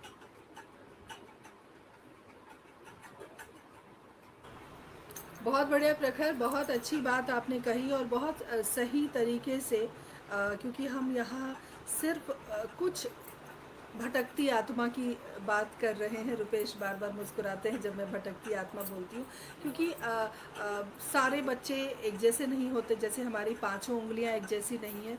परिवर्तन है, थोड़ा थोड़ा बदलाव। आपके घर में भी, मेरे घर में भी बहुत सारे बच्चे हैं, तो सबका जो स्वभाव है, सबका व्यवहार अलग अलग है। तो हम ये नहीं कह सकते कि वो इतना अच्छा है तो ये अच्छा क्यों नहीं है, क्योंकि अपनी अपनी प्रकृति है जो ईश्वर ने दी है। हर व्यक्ति, हर बच्चा अपने कुछ खास तत्व लेकर ईश्वर से आया है। इस बात को भी हम नहीं भूल सकते। रुपेश, मैं आपके पास आना चाहती हूँ। विजय, मैं आपके पास रुपेश के बाद आऊँगी, क्योंकि हम, और मैं एक गुजारिश ये भी करना चाहती हूँ, क्योंकि सवाल हमारे पास बहुत हैं, तो मैं चाहती हूँ कि आप लोग थोड़ा जल्दी जल्दी जवाब देंगे। अगर शॉर्ट में देंगे तो हम बहुत सारी बातें कर पाएंगे। कुसुम लता जी हमारे साथ जुड़ी हैं, अभिवादन करती हूँ कुसुम जी। और पुष्पलता जी ने कहा है कि मोबाइल अगर नहीं होगा तो हमारा प्रोग्राम कैसे चलेगा। बिल्कुल सही कह रही हैं। ये भी एक क्रांति है और इस क्रांति की वजह से हम और आप यहाँ पर जुड़े हुए हैं। कुसुम लता जी कहती हैं कि गालियाँ देना बहुत दुर्भाग्यपूर्ण है, लगाम लगानी चाहिए। और आज का युवा प्रतिभाशाली भी है, उन्नति के शिखर पर भी है, लेकिन ओटीटी के कुछ नेगेटिव और पॉजिटिव दोनों अनुभव हैं। बिल्कुल प्रखर, आपने सही कहा। कुछ ऐसी मूवीज़, ऐसे हमने सीरीज़ देखे हैं जो बहुत अच्छे हैं। मैंने एक प्रोग्राम में जिक्र भी किया था, अनिल कपूर जी की एक सीरीज़ है 24, वो बहुत अच्छी है, देश के लिए होनी चाहिए, क्योंकि एक व्यक्ति अपने फ़र्ज़ से इतना ज़्यादा जुड़ा हुआ है कि वो अपने फैमिली को सेक्रीफाइस करता है। तो कुछ चीज़ें हैं जो बहुत अच्छी हैं, देखनी भी चाहिए। और ये मिला जुला जो अनुभव है वो है ही, कि संस्कारों से किस रूप में भटक रही है हमारी जेनजी। रुपेश, मैं आपके पास आना चाहती हूँ, और रुपेश, मैं आपसे यही जानना चाहती हूँ कि जो पेरेंटिंग कोच हैं आप, बच्चों के माता पिता आपके पास जब आते हैं अपनी अपनी परेशानी लेकर, तो ज़्यादातर किस तरह की शिकायत आपको मिलती है, क्योंकि वो जानना हमारे लिए बहुत ज़रूरी है ताकि हम दूसरे प्रश्न पर आ सकें। स्वागत है आपका। बड़ा सही आपने प्रश्न किया मेरे से, और कहीं ना कहीं मैं जो भी चीजें सोच के आया था जिस पे बात करनी थी, सभी लोगों ने, बाकी जितने भी पैनल मेंबर्स हैं, उन लोगों ने मेरी सारी बातें ले ली हैं। तो मोस्टली बातें आप लोगों ने कवर करी है। हाँ, पेरेंटिंग एक बात थी जिस पे मेरे को बात करनी थी, जो रह गई थी, और आपने उसी पे बात करी है। तो मैं एक चीज बोलूंगा कि हर एक जनरेशन, कोई भी जनरेशन हो, है ना, वो अपने यंग एज में, टीन एज से, वो विद्रोही ही होती है ना। विद्रोह करना, सवाल पूछना, अपनी बात को मनवाना, ये जिद करना, ये हर एक काल के हर एक समय में ये जो है ना, ये रहा है। जो आज, जैसे मैं मिलेनियर हूँ, मेरे से पहले की जनरेशन्स भी हैं यहाँ पे, है ना। आप देखो कि जब हम जब उस एज में थे, टीन एज में थे, हमने भी अपने घर वालों की बातें नहीं सुनी। हम भी वो फैशन रखते थे, बड़े बाल हमारे टाइम पे होते थे या बॉल बटम, और जो भी पेरेंट्स ने इतना बोला कि ये नॉर्मल ऐसे करके चलो, है ना। लेकिन हमें वो बात उस समय समझ में नहीं। अभी मैं बड़ा सिंपल, ऐसे आप देख सकते हैं, नॉर्मल तरीके से मैं रहता हूँ, सिंपल रहता हूँ। लेकिन जिस समय मैं था, है ना, उस समय बाल ऐसे छोटे छोटे करके बड़े रखने, है ना, ऐसे या तो बड़े बाल रखते थे या तो फिर वो बाल ऐसे स्पाइक्स बनाने, है ना। अब देखो अभी का जनरेशन में स्पाइक्स आप नहीं देखते, हमारे टाइम में था। मेरे को याद है मैं कॉलेज में ऐसे रखता था, सामने के थोड़े से बाल ऐसे खड़े होते थे, पीछे के बाल सीधे होते थे, है ना। और जो भी मेरे बड़े होते थे ना, ये क्या, किस तरीके के स्टाइल है तुम्हारा, है ना, कैसा लग रहा है ना। तो उन्हें लगता था कि ये भटक गए हैं, ये बिगड़ गए हैं, है ना। लेकिन कहीं ना कहीं हर एक युग की बात करी जाए ना, तो मैंने जैसा एक लाइन बोला ना कि हर एक यंग जनरेशन विद्रोही है, क्योंकि वो बड़ा हो रहा है, उसके अंदर हार्मोनल चेंजेस हो रहे हैं, वो चीजों को जानना चाह रहा है, वो एक्सपीरियंस करना चाहता है। यदि आप उसे बोलोगे कि पेरेंट्स के साथ दिक्कत क्या है कि उन्होंने अपने हाथ को जलाया है, कोई आग जल रही है, उन्होंने जलाया है, उन्होंने भी अपने यंग एज में ही जलाया है। अब वो चाहते हैं कि जो उनके बच्चे हैं वो ना जलाएं, लेकिन वो फिर से जला के ही मानने वाले हैं, क्योंकि जब आपने जलाया, आपने अपने बड़ों की नहीं सुनी, और आप चाह रहे हो कि आपके जो बच्चे हैं वो आपकी बात सुन लें, है ना। नहीं, वो जला के ही मानेगा, क्योंकि उसके अंदर वो जानने की ये स्नेहा। सर जैसे आपने कहा कि पेरेंट्स हमें नहीं चाहते हैं कि हम स्ट्रगल करें, बट ये भी तो है ना, जब तक हम खुद सफर नहीं करते तब तक उस लेवल की अंडरस्टैंडिंग कैसे आ पाएगी। अगर जो भी आपने कोई भी सफर किया है तो आप जानते हैं क्या पीड़ा रही होगी, बस हम तो सुन सकते हैं और इमेजिन कर सकते हैं, पर जब तक हम खुद नहीं सहेंगे तो उस लेवल की अंडरस्टैंडिंग नहीं आ सकती है ना सर। इसीलिए सहना भी जरूरी है ताकि हम देख सके कि क्या उसके नतीजे हो सकते हैं आगे, और बस मैं कहना चाहती हूँ। बिल्कुल, इसी बात पे मैं बात कर रहा था कि कितना भी आप बोल लो ना, जैसे आपको भी एग्जाम्पल ही मिल गया कि मैं ये बात जैसे मैं आया कि नहीं उन्होंने जलाया है, वो आपके अच्छे के लिए बोल रहे हैं, तुरंत एक जेनजी का हमारे पास आ गया कि नहीं, हम सीखना चाहते हैं, हम करके देखना चाहते हैं, है ना। यही तो हो रहा है, और हम उसी की आजादी तो नहीं दे रहे, जिसकी वजह से बाद में हमें जो है ना, जेनजीज ये बोलता है कि मैं, जैसे नेहा ने स्टार्ट किया ना, तो उसने बोला कि पेरेंट्स सुनते नहीं हैं, वो हमें जज कर रहे हैं, वो हमारी बातों को समझ नहीं रहे हैं। और जितने भी पेरेंट्स मेरे पास आते हैं ना, बच्चे ये बात बोल के आते हैं और पेरेंट्स हाथ जोड़ के आते हैं मेरे पास, सर हमारे हाथ से निकल चुके हैं, आप देख लो, कुछ सुनता नहीं, कुछ शेयर नहीं करता। दोनों की अपनी अपनी कहानियां हैं, है ना। तो कहीं ना कहीं मुझे जो लगता है ना कि देखो, दोनों को एक कदम आगे बढ़ना पड़ेगा, जेनजी को भी बढ़ना पड़ेगा, पेरेंट्स को भी बढ़ना पड़ेगा, और आपस में संवाद करना पड़ेगा। यदि आज जेनजीज ये कर रहा है ना, तो भाई एक दो एक्शन हम भी सीख लेते हैं, क्या दिक्कत है? यस नो, कोई दिक्कत है क्या? लेकिन बोले नहीं, ऐसे ही बजाना पड़ेगा, ऐसे क्यों कर रहे हो, क्या है ये, है ना। तो ये दिस इज नॉट कि लाइक हमें थोड़ा सा समझना पड़ेगा कि समय बदला, हम थोड़ा सा बदल जाए, है ना। Then after they will relate with you, वो समझ सकते हैं कि हाँ, ये हमारे जनरेशन के हैं, इनको मेरी बात समझ आई जा सकती है, इनसे मैं अपनी बात शेयर कर सकता हूँ। लेकिन हम पहले ही बोल देते हैं कि ये तो गलत है जी, है ना। तो क्या हो रहा है, वो एक ब्रिज नहीं बन रहा, एक बहुत बड़ा गैप दिख रहा है, और सीधे सीधे हम जेनजीज को बोल रहे हैं कि ये मेरे अकॉर्डिंग नहीं है, इसका मतलब ये गलत है। ऐसा नहीं है। एक ट्रैक हमने बना रखा है, रेलवे ट्रैक, है ना, वो जैसे ही थोड़ा सा टेढ़ा होता है, कोई हमारी बात से एग्री नहीं करता, हम उसे उस ट्रैक पे लेके आने की कोशिश में लगे हुए हैं, और दोनों लोग लेके आने की कोशिश में लगे हुए हैं, है ना, और वो कभी हो नहीं सकता, है ना। तो कहीं ना कहीं दोनों को एक दूसरे को समझते हुए आगे चलना पड़ेगा, तो ये बड़ा इंपॉर्टेंट है। और एक बहुत बड़ी बात है कि जो दिल्ली में हुआ, ये थोड़े से जेनजीज पूरे जेनजी समाज को रिप्रेजेंट नहीं करते, है ना। ये बड़ा समझना पड़ेगा। ये जो इम्पैक्ट है वल्गरिटी का, अश्लीलता का, कि हम ओपन बोल रहे हैं, कहीं ना कहीं आप देखेंगे तो मेट्रो सिटीज में आपको ज्यादा देखने को मिलता है, जहां पे बहुत ज्यादा आप एक्सपोज कर रहे हैं। वह फैमिली बड़ी ऐसे हो गई है, जैसे बता रहे थे अभिषेक सर, बता रहे थे कि मम्मी पापा बच्चे, है ना, सोसाइटी से उनका कोई लेना देना नहीं है, वो किसी की परवाह नहीं कर रहे। ये मेट्रो सिटीज में ज्यादा देखने को मिल रहा है। अभी मैं झारखंड प्रोटेस्ट में हूँ, अभी सेशन के बाद मैं प्रोटेस्ट में ही जाऊंगा यहाँ से डायरेक्ट, आप यदि देखें यहाँ पर कोई भी वल्गर बातें नहीं करी जा रही है। एक बच्चे की वीडियो भी वायरल हुई, उसने यही बोला कि मैं कैसे बोल दूं, कल को मेरे माँ बाप ये वीडियो देखेंगे, है ना, मैं उनके सामने कैसे नजर मिलाऊंगा। तो ये कहना कि जेनजीज जो है वो वल्गर है, वो अश्लीलता है, अश्लील है, ऐसा बिल्कुल भी नहीं है। बल्कि मैं एक चीज जरूर बोलूंगा कि इस प्रोटेस्ट में जो ये घटना हुई उसने मेरे को भी बड़ा हर्ट किया इस बात को लेकर के, लेकिन बाद में जब मैंने सोचा ना तो मैंने बोला this was the positive sign. ये एक बहुत अच्छा हुआ कि जो फ्रस्ट्रेशन और जो वल्गरिटी और जिस भाषा को वो बोलते हैं बच्चे, ऐसा नहीं है जो भाषा वो बोल रहे थे, ये भाषा मुझे पता है कि जेनजीज के साथ मैं उनके क्लासेस लेता हूं, मैं उनके साथ बड़ा क्लोज बात करता हूं, है ना, तो मुझे पता है ये सारी भाषा वो आपस में बोलते हैं। तो उन्होंने वही बोला है, कोई एक्स्ट्रा नहीं बोला उन्होंने। हाँ, बड़ों को ये एक्स्ट्रा लग रहा है क्योंकि उन्होंने ऐसा कभी सुना नहीं था। अब बड़ों को ये पता चल गया कि हाँ जेनजी ऐसी भाषा बोलते हैं, तो this is the alarm, this is a good sign कि हमारे पास ये बात आई। Now it's time to wake up कि हम इस चीज को समझें और इसको एक पॉजिटिव डायरेक्शन में लेते हुए उनके साथ संवाद इस्टेब्लिश करें। और ये बहुत जरूरी है। मैं जेनजीज को भी एक बात बोलना चाहूंगा कि हम अपना लीडर या अपना रोल मॉडल कैसे चुनते हैं, ये बड़ा हमारे लाइफ को डिसाइड करता है। तो अभिषेक सर ने ओटीटी प्लेटफॉर्म की बात करी। आज जो हम सबसे ज्यादा अपने रोल मॉडल किसको देख रहे हैं? Stand up comedian, social media influencers. क्यों देख रहे हैं? क्योंकि जेनजी में पेशेंस नहीं, उसे जल्दी चीजें चाहिए, क्योंकि वो बढ़ रहा है, उसके अंदर एनर्जी बहुत है, वो बहुत कुछ अभी कर लेना चाहता है, और ये हर जनरेशन का है।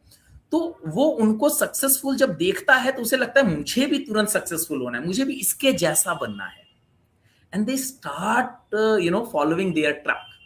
और उन्हें फिर ये कूल लगता है, जब मेरा मॉडल है, रोल मॉडल है, वो यदि गालियां दे रहा है देन इट इज कूल ना। तो मैं बोल रहा हूं तो कौन सी बड़ी बात है, कौन सी इतनी बड़ी आफत आ गई भाई? जब वो लोग बोल करके फेमस हो गए, वो लोग फेमस हो गए, वो लोग करोड़ों रुपए कमा रहे हैं, पूरा लोग यदि फॉलो कर रहा है, तो मैं भी बोल करके यदि पैसे कमा लूंगा, मैं भी बोल करके यदि कुछ कर लेता हूं, तो कौन सी बड़ी बात हो गई? ये एक जेनजी आज के समय में सोच रहा है, ठीक है। लेकिन कहीं ना कहीं जो ये माइन्यूट है कि इस चीज को समझना कि भाई मेरा रोल मॉडल क्या है, कौन हो सकता है। तो आज जो सबसे बड़ी प्रॉब्लम है वो सोसाइटी में सही आदर्शों का होना, आदर्श नहीं मिल रहे, बच्चे किसको फॉलो करें, है ना? बिल्कुल बिल्कुल, बच्चे रोल मॉडल अपने ढूंढ नहीं पा रहे, उनको रोल मॉडल के रूप में इन्फ्लुएंसर्स दिख रहे हैं, समझ नहीं आ रहा। रोल मॉडल की परिभाषा भी बदल गई है। अब रोल मॉडल उन्हें लगता है कि जिसके फॉलोअर ज्यादा हैं वो रोल मॉडल बन सकता है, और वो क्या जस्टिफाई हो रहा है, रोल बिल्कुल बिल्कुल, जिसके ज्यादा फॉलोवर हैं वो सही है, सही है, ठीक है। चलिए, तो ये अभी क्या इंडिया गॉट लेटेंट, जो भी लोग इंडिया गॉट लेटेंट में आ रहे हैं, they are the cool people, वो सबके सामने ऐसे बात करते हैं, लोग फॉलो कर रहे हैं, कम ऑन। तो कहीं ना कहीं ये समझना जरूरी है कि आज वो उनको फॉलो कर रहे हैं। तो एक पेरेंट्स यदि बचपन से उनके ऊपर ध्यान की, जैसे हमारे योग गुरु भी हैं यहाँ पे, मैं भी योग सिखाता हूँ, ध्यान सिखाता हूँ, यदि जो सीड है ना वो बचपन में डालनी पड़ेगी। ऐसा नहीं है कि आज जेनजी जो है ना स्मार्ट नहीं है, they are very super intelligent, technology में they are far better than us. And और एक बात पता है, रिसर्च ये भी बोलता है कि ये जो जेनजीज है ना, ये एडिक्शन में हमारे से बहुत पीछे है। मतलब हमारा मिलेनियर जो है ना एडिक्शन में ज्यादा, वो ज्यादा दारू पी रहा है, ठीक है। जेनजीज में अल्कोहल कंजम्पशन कम हुआ है। तो हम पॉजिटिव चीज देखें। और एक चीज, हमारे जनरेशन या हमसे पहले से मैंने स्पिरिचुअलिटी को अपने लाइफ में लेके आया तो मेरे बहुत विरोध हुआ, मेरे फैमिली, मेरे सारे लोग मेरे अगेंस्ट, मेरे फ्रेंड्स मेरे अगेंस्ट हो गए, मैं जब ध्यान करता था। लेकिन आज ये ट्रेंड है, और ये ट्रेंड किसकी वजह से? इन जेनजीज की वजह से। ये आज मेंटल हेल्थ को प्रायोरिटीज दे रहे हैं, ये स्पिरिचुअलिटी को प्रायोरिटी दे रहे हैं, है ना। ये समझ रहे मेरे जीवन का उद्देश्य क्या है, मैं कैसे लोगों के लिए यूजफुल हो जाऊं। तो ये भी बहुत ही बड़ा पॉजिटिव है जो हम मिलेनियर में और हमसे पहले की जनरेशन में कम था। हम सोचते थे जब बूढ़े होंगे ना तब ध्यान करेंगे, है ना। ये छोटे छोटे बच्चे आज ध्यान कर रहे हैं। प्रखर ने एक बहुत अच्छी बात बोली, प्रेमानंद जी महाराज को कुछ लोग फॉलो कर रहे हैं, कुछ लोग गुरुदेव श्री श्री रविशंकर जी, और भी आध्यात्मिक जो चीजें उसको फॉलो कर रहे हैं आज जेनजी। मेरे कोर्सेज में, मैं आर्ट ऑफ लिविंग कोर्सेज लेता हूँ, सबसे ज्यादा जेनजीज और जेन अल्फा आते हैं, है ना। और बड़े लोगों को जब मैं बोलता हूँ ना, अपने एज वाले और अपने से बड़े वालों को, है ना, they are not ready, really उनके पास बहुत सारे हिंड्रेंस है, बट जैसे ही मैं जेनजी से बात करता हूँ, छोटी एज को बात करता हूँ कि यार मेंटल पीस चाहिए ना, रेक्टिफाई करना है लाइफ में आगे,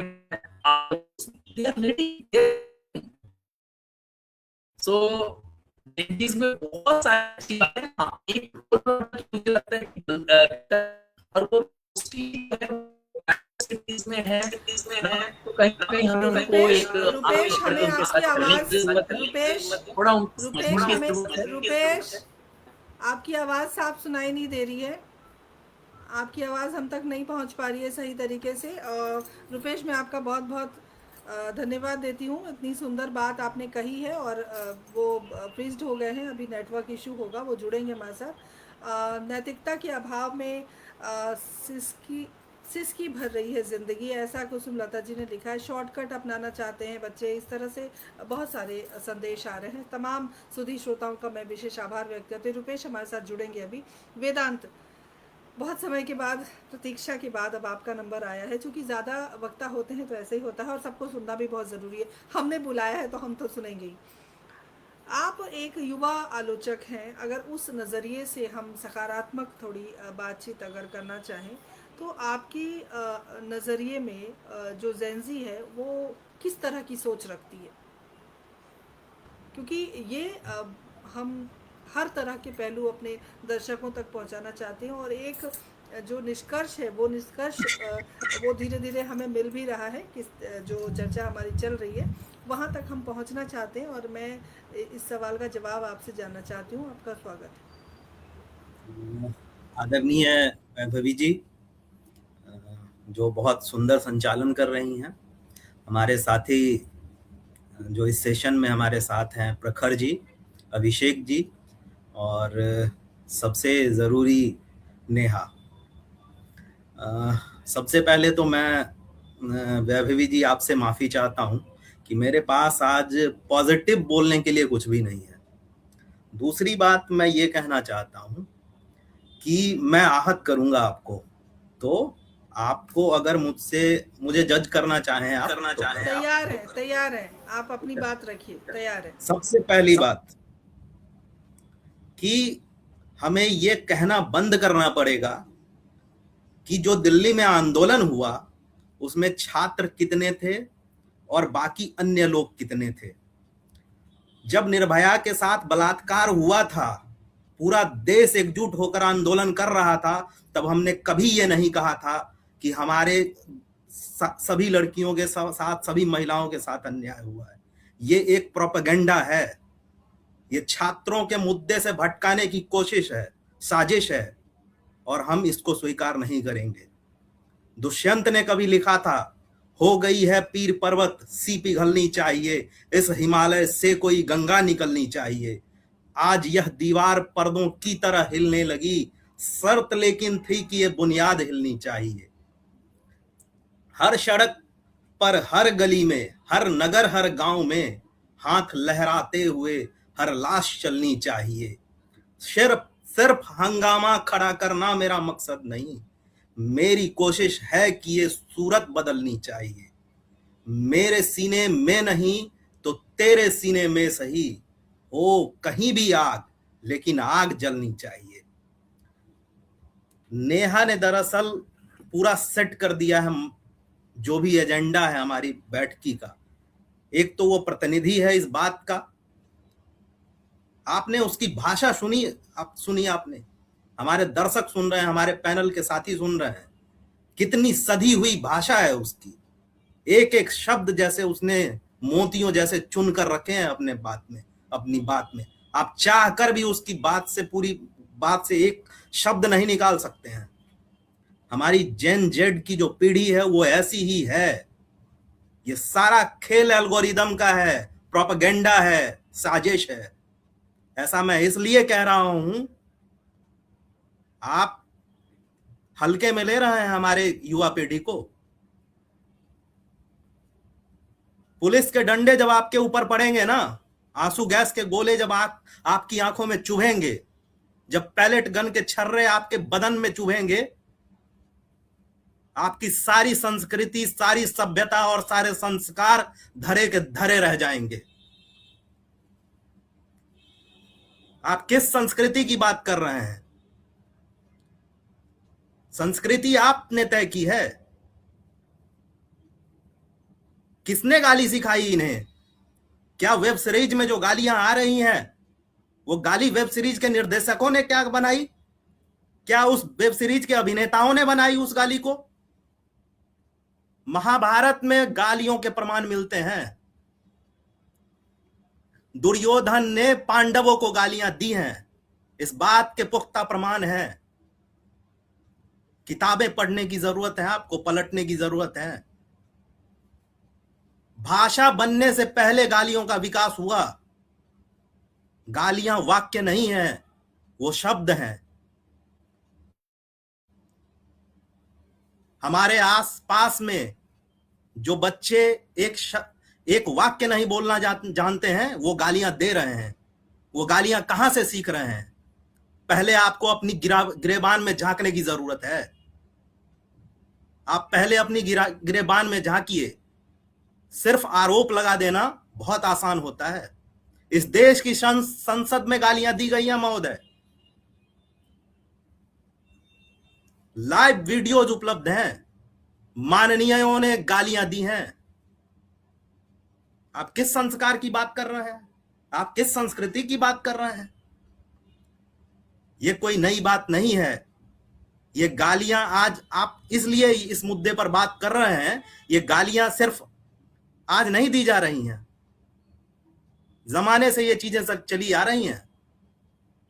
लेकिन बात हम इसलिए कर रहे हैं आज कि अगर हम आज ये न पूछें कि जेन जी पीढ़ी में ऐसे संस्कार क्यों हुए, अगर इस प्रश्न को हम नहीं उठाएंगे, तब हम दूसरे प्रश्न पूछेंगे कि हमारे बच्चों पर लाठियां क्यों चलाई गई, हमारे बच्चों पर पैलेट गन क्यों चलाए गए, हमारे बच्चों को क्यों घसीट कर मारा गया, उन महिलाओं उन बच्चियों के साथ बर्बरता क्यों की गई। इस बात के पुख्ता प्रमाण है कि दिल्ली पुलिस ने, मैं खुलेआम कह रहा हूं, आप बार बार कह रहे हैं कि मैं दिल्ली तक सीमित नहीं हूं, मैं झारखंड की भी बात कर रहा हूं। झारखंड के बच्चों ने इस बात से सीख लिया, आपको उसकी सराहना करनी पड़ेगी। बुद्धिजीवियों ने प्रोपेगेंडा करके, साजिश करके दिल्ली के आंदोलन को खत्म करने की कोशिश की। इसलिए झारखंड के बच्चों ने उनसे सीख लिया। और वहां जो है झारखंड में इस तरह की भाषा का इस्तेमाल नहीं हो रहा है। लेकिन ऐसा नहीं है कि झारखंड के बच्चे इस तरह की भाषा का इस्तेमाल नहीं करते हैं। फिर दूसरी बात है, क्या मैं इसका समर्थक हूं? ऐसी भाषा का समर्थक नहीं, बिल्कुल नहीं हूं। मैं व्यक्तिगत जीवन में आप मेरे अभिन्न मित्रों से बात करके देख सकते हैं कि क्या मैं इस तरह की भाषा बोलता हूं? नहीं बोलता हूं। देश के संसद में जिस तरह की भाषा, गृह मंत्री ने जिस शब्द का उच्चारण किया, मैं अपने व्यक्तिगत जीवन में उस शब्द तक का उच्चारण नहीं करता हूं। लेकिन क्या मैं गालियां नहीं देता हूं? देता हूं। लेकिन उसका स्थान तय है, उसकी जगह तय है, उस तरह के व्यक्ति तय हैं। ये चीजें बाहर आ गई। बाहर इसलिए आ गई क्योंकि इनमें क्रोध है। गालियां कहां से उपजती हैं, इसके पीछे का बैकग्राउंड समझने की जरूरत है। मैंने पहले ही कहा ना, जब लाठियां पड़ेंगी ना, सारी नैतिकता हवा हो जाएगी। उन बच्चों को परेशान किया गया, इस हद तक परेशान किया गया कि उनके पास और कोई रास्ता नहीं था। विजय विजय विजय विजय, एक मिनट, ठीक है। आपका गुस्सा, आपका आक्रोश जायज़ है, जैसा कि परिस्थिति जिस तरह से हुई है।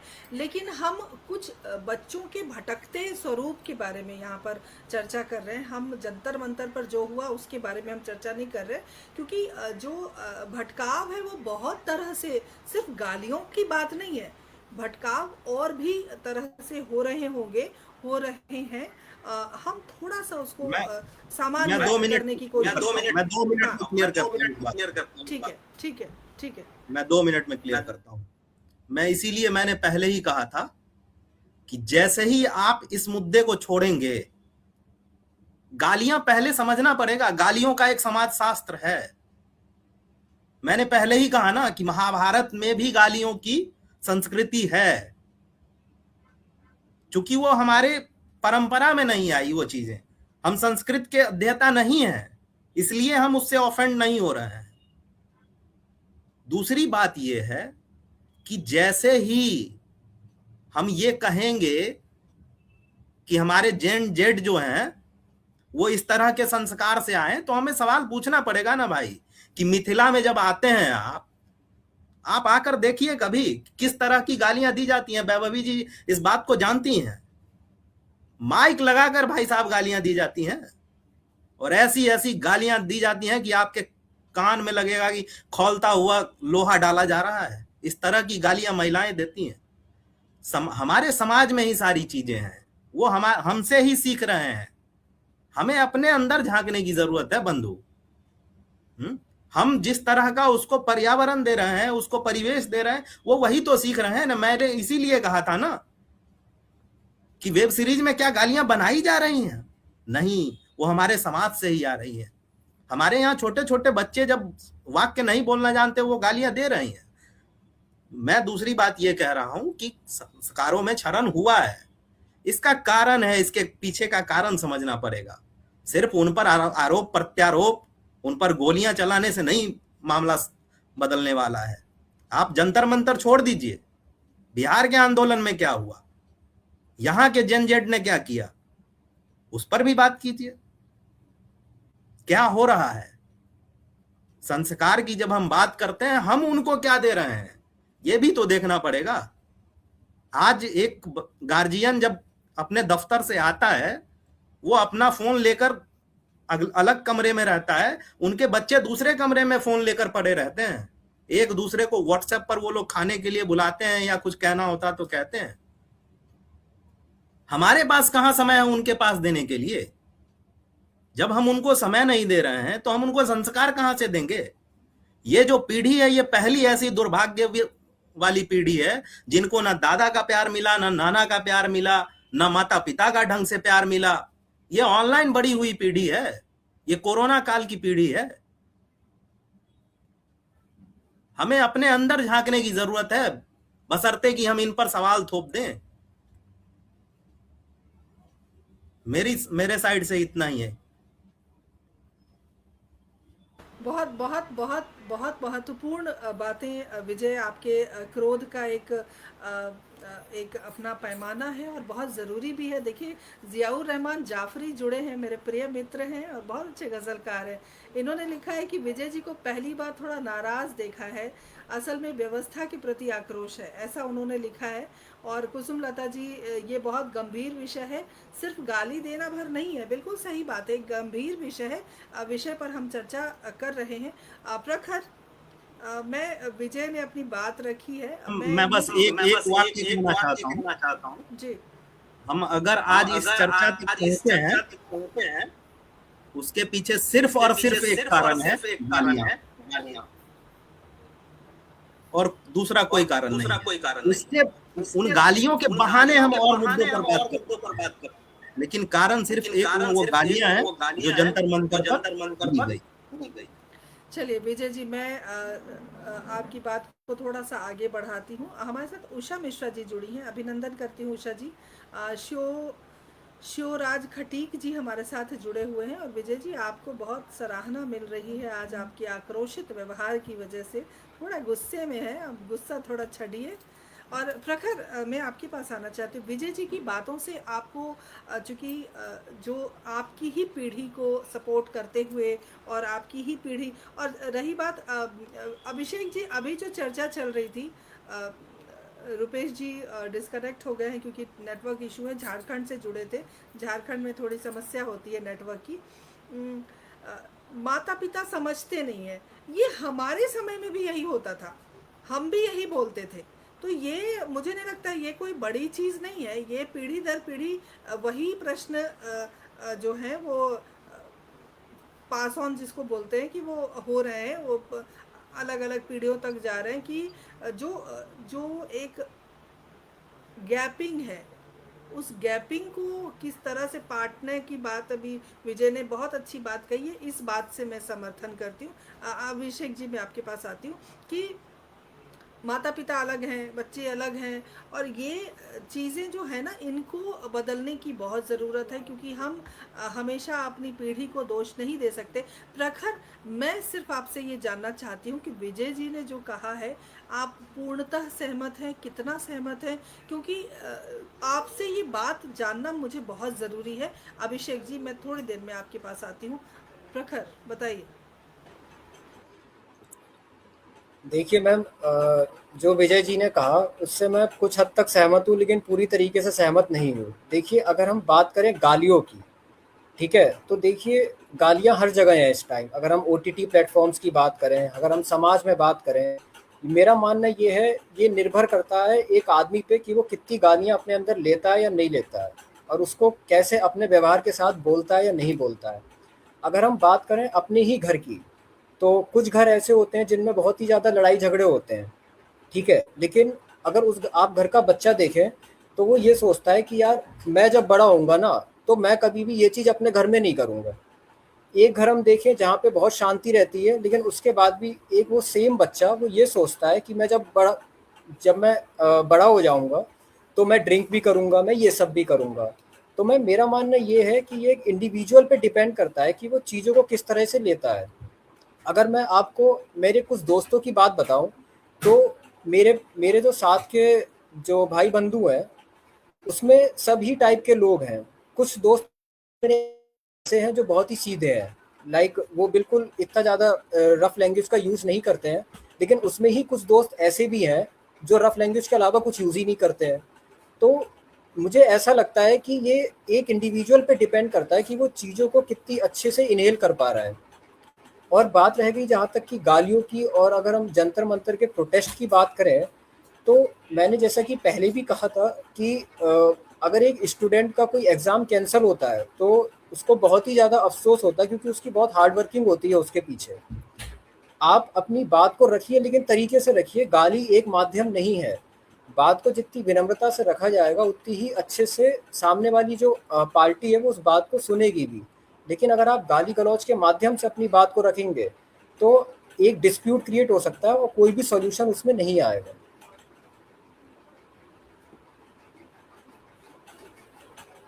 ठीक है प्रखर, बिल्कुल सही कहा। देखिए, कुछ और संदेश आए हैं, वो आप तक पहुंचाना बहुत ज़रूरी है। ज़ियाउर रहमान जाफरी जी लिखते हैं कि गाली दुनिया की सबसे मारक भाषा है। ठीक है, ये एक समालोचक हैं, गज़लकार हैं, प्रोफेसर हैं, तो इन्होंने अपनी बात रखी है। और देखिए, एक और बात आई है कि घर में जैसे गंदगी निकालने के लिए नाली की ज़रूरत पड़ती है, वैसे ही भाषा का जो विकार है, वो गालियों के माध्यम से भाषा का विकार निकलता है, ऐसा इन्होंने कहा है। और देखिए, सिर्फ हम गालियों की बात यहाँ करने नहीं आए हैं, हम उन तमाम भटकाव की बात करने आए हैं जो भटकाव में कहीं ना कहीं हमारी पीढ़ी घूम रही है। ठीक है, यहाँ सिर्फ गाली की बात हम नहीं करेंगे, यहाँ सिर्फ हम अभद्र भाषा की बात नहीं करेंगे। भटकाव के बहुत सारे कारण हैं, और रुपेश जी को इस विषय पर बोलना था, लेकिन दुर्भाग्य की बात है वो हमारे साथ नहीं जुड़ पा रहे हैं। अभिषेक जी, आप कुछ कहना चाहते थे, कहिए। विजय जी ने बहुत सारी बातों को कहा। विजय जी का जिस तरीके से सोचना है उस तरीके से उन्होंने अपनी बात को बहुत ही तार्किक रूप से रखा और बहुत अच्छा रखा। देखिए, ये हमने पहले ही कहा कि अपनी बात को रखना, अपनी बात को सही ढंग से रखना, संवाद से रखना, उसको सही शब्दों में रखना कभी गलत नहीं है। अगर कुछ गलत है उसके बारे में आवाज उठाना बिल्कुल गलत है, लेकिन सिर्फ यही है कि हमारे शब्द जो चुन रहे हैं वो शब्द कैसे हैं। क्या एक देश के प्रधानमंत्री के लिए केवल गालियां नहीं दी गई, एक व्यक्ति को टारगेट करके गालियां दी गई, और सिर्फ गालियां ही नहीं दी गई, वहां पे बहुत सारे दृश्यों को भी दिखाया गया जो दृश्य खुलेआम भी व्यक्ति नहीं देख कर सकता, उस तरीके के भी वीडियोज लोगों ने देखे। दूसरा, जो हमारे युवा हैं, जो जेनजी है, मैं कभी नहीं कहता हूं कि ये बिल्कुल भटकी हुई है। हमारी जेनजी कदम से कदम मिला के चल रही है, हर एक नए आइडिया, खेलों में आगे बढ़ रही है, स्पोर्ट्स में आगे जा रही है, आज अंतरिक्ष तक हमारी युवा पीढ़ी आगे जा रही है, हर क्षेत्र में आगे है। लेकिन सिर्फ हमें ये समझना होगा कि जो हमारे साथ जो हमें परोसा जा रहा है वही फिर बात है। कि माँ बाप को भी समझना होगा कि माँ बाप, आज पहले क्या होता था, माँ बाप को भी पता होता था कि उनके दोस्त कौन हैं, उनके पड़ोसी हैं, उनके नाम पता होते थे, लेकिन आज किसी को नहीं पता, क्योंकि उनके बच्चों के भी दोस्त कौन है, मीडिया पे जो है, सोशल मीडिया में वो फ्रेंड्स हैं, किस तरीके के दोस्त हैं, कैसे हैं, किसी को नहीं पता है। तो माँ बाप को भी सजग बनना पड़ेगा, माँ बाप को भी सोशल मीडिया प्लेटफॉर्म सीखने पड़ेंगे, इंस्टाग्राम चलाना सीखना पड़ेगा, देखना पड़ेगा कि हमारे बच्चे क्या देख रहे हैं, सजगता करनी पड़ेगी कि किस तरीके से हमें सजग रहना है। और रही बात ओटीटी पे किस तरीके से कोई चीज नहीं सीखी जा सकती है, तो इसमें सबसे बड़ी चीज ये है कि ओटीटी गलत नहीं है। ओटीटी में तो पंचायत सीरीज भी आई है, ग्राम चिकित्सालय भी आई है, बहुत सारी सीरीज हैं जिसने मतलब बहुत अच्छा परिदृश्य परिवार के साथ बैठ के, लेकिन ओटीटी में बहुत कुछ अभद्र भी देखा है और देखते ही हैं। तो यह एक माध्यम है जो कहीं ना कहीं गलत है। ऐसा नहीं है कि हर चीज, या जैसे जेनजी है, सारी जेनजी विचारहीन है, विवेकहीन है। आज जेनजी देखिए कितना, आप किसी भी मंदिर में जाएंगे, दर्शन करने जाएंगे, आपको जेनजी मिलेगी, या किसी भी वो कदम से कदम मिला के चलना चाहती है। लेकिन सिर्फ वो जेनजी को हमें समझना होगा, जैसे कि एआई है, से हम सब कुछ पाना चाहते हैं, एआई पे हम सब कुछ ढूंढना चाहते हैं।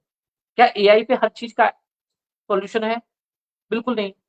एआई जैसे एक मूल आइडिया है, मूल आइडिया तो व्यक्ति ही चुनेगा ना, व्यक्ति का दिमाग ही चुनेगा। एआई मूल आइडिया नहीं दे सकता है। एआई जो आप सर्च करेंगे उसका एक उत्तर दे सकता है, एक एक आइडियल आंसर बना सकता है, लेकिन एआई मूल आइडिया उत्पन्न नहीं कर सकता है। उसी तरीके से हमें भी अपने परिवार में, चूंकि समय बदला है, स्थिति बदली है, परिस्थिति बदली है, तो माँ बाप को भी और बच्चों को, दोनों को ही आपस में परिवार में बैठकर संवाद करने की आवश्यकता है। अपनी जो हमारे आइडियल हैं, थोड़े से लाइक्स, थोड़े से कमेंट के चक्कर में हमें किस तरीके के हमें अपने आइडियल बनाना है, यह हमें सोचना है। हमारे आदर्श कौन होंगे, कौन नहीं होंगे, यह हमें विचार करना है। और मैं ये बिल्कुल नहीं कहता हूं कि हमारी जेनजी विचारहीन है, विवेकहीन है, बिल्कुल नहीं है, और ना ही वो इस तरीके की संवेदनशील है, क्योंकि जो हमारे देश के युवा हैं वो नई तकनीकी के साथ आगे बढ़ना चाहते हैं और बढ़ भी रहे हैं, और पूर्ण रूप से बढ़ रहे हैं। देश के हर कदम में कदम से मिला के काम कर रहे हैं। लेकिन मैं फिर भी कहता हूं कि जो प्रोटेस्ट में नारे क्या लग रहे थे, इंकलाब जिंदाबाद। भाई इंकलाब किससे? इंकलाब उस समय नारा दिया गया था जब अंग्रेजों से आजादी के लिए। अरे अपना, आप अगर कोई प्रोटेस्ट, आप अपना मूल आइडिया भी तो लाओ, मूल विचार भी तो लाओ। अल्लाह ही रहेगा और कोई नहीं रहेगा, सीता का नाम लेके नीता के पति का काम, क्या ये हमारी जेनजी कर रही थी, या हमारे देश के वो नीट के एग्जाम करने वाले व्यक्ति कर रहे थे? समझना होगा हमें, ठीक है, हमें अपने बच्चों को ही बचाना है बिल्कुल बिल्कुल नई पीढ़ी कि को बच्चे बचाना है। हमारे बहुत किस सारे- दिशा में जा रहे हैं, उनको दिशा देना हमारा कर्म है, हमारा काम है। अगर बच्चों के साथ कुछ गलत हुआ है तो उनके साथ खड़ा होना भी हमारा फर्ज है। लेकिन कहाँ खड़े हैं, कैसे खड़े हैं और किस स्थिति में खड़े हैं, ये समझना भी हमारा फर्ज है, ये हमारी जिम्मेदारी है, क्योंकि बच्चे हमारे, हमारी देश की धरोहर है, भविष्य है हमारे देश का। बिल्कुल बिल्कुल अभिषेक जी, बिल्कुल सही कहा आपने। नेहा, मैं अंत में आपके पास आना चाहती हूँ और एक छोटा सा संदेश हम ज़रूर चाहेंगे, क्योंकि निचोड़ हमें देना ज़रूरी है। और भटकाव की हम बात कर रहे थे, जो हमारा जो विषय रहा है वो भटकाव सिर्फ गालियों का नहीं है। मैं बार बार यही बात दोहरा रही हूँ, भटकाव बहुत तरह की चीज़ों से हो रहा है। अब जैसे कि प्रखर ने कहा, पैर छूना अच्छी बात होती है, पैर छूते हैं। अब मेरा बेटा 17 साल का है, 17 साल का है, लेकिन वो मुझे बोलना नहीं पड़ता, वो सबके पैर छूता है। हमारे घर में जो भी आए उसके पैर छूता है। मैंने नहीं बोला उसको पैर छूने के लिए, लेकिन उसने जो देखा वो सीखा। सबसे बड़ी बात यहाँ यही है कि बच्चे जो देखेंगे वही सीखेंगे। आप अगर बच्चों के सामने बैठ के शराब पिएंगे तो कल को बच्चा आपका शराब पिएगा। बिरला ही ऐसा बच्चा होगा जो ऐसा काम नहीं करेगा। अगर आप बच्चों के सामने पत्ते खेलेंगे तो बच्चा वही सीखेगा और वही करेगा। तो यहाँ पर अपने आप को बदलने की ज़रूरत है। अगर हम नई पीढ़ी के ऊपर थोप रहे हैं कि तुम गलत हो, तो पहले हमें खुद के अंदर भी झांकना होगा कि हम कहाँ गलत हैं।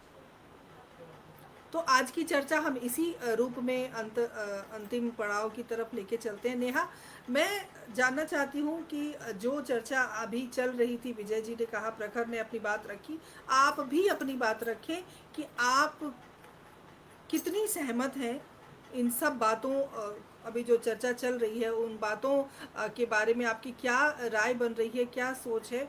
और हम सिर्फ गालियों की बात नहीं कर रहे, मैं बार बार यही कह रही हूँ कि सिर्फ गाली की बात हम नहीं कर रहे, भटकाव बहुत तरीके से हो रहा है। सोशल मीडिया के प्रति रुझान की बात हम करें या प्रॉन साइट देखने की अगर हम बात करें, बदलाव हो रहे हैं और उन बदलावों को हमें दूर करना, इस कार्यक्रम के माध्यम से इस बात को लाना समाज में, ये बहुत ज़रूरी है। तो मैं चाहूँगी नेहा, आप बताएं कि आप कितनी सहमत हैं इन तमाम बातों से। जी मैम, जैसे कि विजय सर ने कहा कि जो उन्होंने अपनी बात रखी, मैं उस चीज से बहुत सहमत हूँ। लेकिन और जैसे अभिषेक सर ने भी बोला है, तो जेनजी को एक शेप देने की जरूरत है। वो पूरी तरीके से भटकी हुई नहीं है। कुछ जेनजी बहुत अच्छा कर रहे हैं, कुछ जेनजी अपने फील्ड में अच्छी अच्छी तकनीक ला रहे हैं, पर हर एक जेनजी भटका हुआ नहीं है। जैसे कि अब आप आजकल की जेनजी लड़कियों को देखेंगे, जेनजी लड़कियों ने अपनी माँ को सफर करते हुए देखा है। अपने परिवार में कुछ परिवार ऐसे भी हैं जहाँ के उनके पिता माता पिता के बीच में बहुत चीजें हैं, जहाँ पे जैसे कि कोई भी लड़की है, उसकी माँ को उस तरीके की इज्जत नहीं मिलती है, क्योंकि वो सिर्फ एक हाउस मेकर है। तो उस घर की चीजों को देखते हुए ही आजकल की लड़कियां इतनी अपने आप में बहुत सेल्फ डिपेंडेंट बनना चाह रही हैं कि पढ़ लिख कर हमें अपनी माँ जैसा कष्ट ना देखना पड़े। हम अपनी माँ और हम, हाँ, इस चीज से पिता थोड़े असहमत हो सकते हैं कि आजकल की बेटियों को देखने से नहीं, पर लड़कियों को देखने से, कि आज तक ये इतना क्यों पढ़ रही हैं। ऐसा बोला जाता है कि पहले की सारी जिम्मेदारियां लड़कियों के ऊपर होती थी, पर आज लड़कियां अगर आगे बढ़ रही हैं, जेनजी की पीढ़ी में ही लड़की आती है, जेनजी अगर आगे बढ़ रही है, तो घर का सारा काम लड़की के ऊपर नहीं है। वो कोई जेंडर डिफाइन नहीं करता है कि लड़की ही सारा काम क्यों करेगी। अरे, जब पहले नहीं पढ़ाई जाती थी, पहले बाहर का काम जो मेल्स होते थे वो करते थे, घर का काम लड़कियां करती थी, पर आज ऐसा नहीं है। आज अपने काम करना, बहुत हद तक खुद खुद काम करना जरूरी है। और ये डिफाइन नहीं करता है कि हम अपने लिए खड़े नहीं हो रहे हैं। हम अपने लिए खड़े हो रहे हैं, हम अपने लिए बोलना जानते हैं, हम अपने लिए करना भी जानते हैं। हाँ, बस थोड़ा धैर्य नहीं है। मैं मानती हूँ आज की जनरेशन में थोड़ा धैर्य नहीं है और बहुत जल्दी भटकती है, पर हर कोई जेनजी भटकने वाला नहीं है। बहुत सारे सहनशीलता के साथ चलने वाले जेनजी भी हैं। और बड़ों को, और जैसे कि सबने कहा था, आजकल क्या बोलते हैं जिसको हम एक, वो हमारा है जिसको हम देख के चलते हैं। आजकल ऐसा नहीं है कि हर एक जेनजी सिर्फ social media creator, content creator को ही अपना आइडियल मान रहा है। नहीं, ऐसा बिल्कुल नहीं है। मैं नहीं किसी कंटेंट क्रिएटर को अपना आइडियल मानती। मैं अपने माता पिता, जो कि कुछ चीजों में मुझसे बहुत बेहतर हैं, जो मुझे सिखाते हैं, मैं उन्हें अपना आइडल मानती हूँ। मेरे सिबलिंग्स हैं, मैं उन्हें अपना आइडल मानती हूँ। मेरे शिक्षकगण हैं, मैं उन्हें अपना आइडल मानती हूँ। और कुछ आपकी उम्र के भी मेरे शिक्षकगण हैं जो कुछ चीजों से हमारी सहमत नहीं होते, पर ऐसा बिल्कुल भी नहीं है कि हम उन्हें निरादर करें, हम उनकी बातों का निरादर करें। हो सकता है वो अपनी जगह पे और हम अपनी जगह पे बिल्कुल सही हो। जैसे कि एक एग्जाम्पल होता है 69, एक दूसरी तरफ खड़ा होता है, एक इस तरफ खड़ा होता है, दोनों अपनी तरफ से कहते हैं ये 6 है, ये 9 है, पर दोनों सही है। पर एक दूसरे के अनुसार वो गलत हो सकते हैं, पर अपने स्थानों पर वो गलत नहीं है। तो बस यही चीज है। दो, जैसे कि सर ने बोला था, दो पटरियों पर एक साथ चलती हुई जो दोनों पीढ़ियां हैं, उनमें बहुत कम्युनिकेशन गैप है, उनमें बहुत एज डिफरेंस है, पर ऐसा नहीं है। दोनों अपनी जगह पे सही है। हम दोनों को एक दूसरे की बातें समझनी होंगी, एक दूसरे को समझते हुए, समझाते हुए आगे बढ़ना पड़ेगा, एक दूसरे की लाइफस्टाइल को रिस्पेक्ट देते हुए आगे बढ़ना पड़ेगा। बस मैं ये कहना चाहूंगी।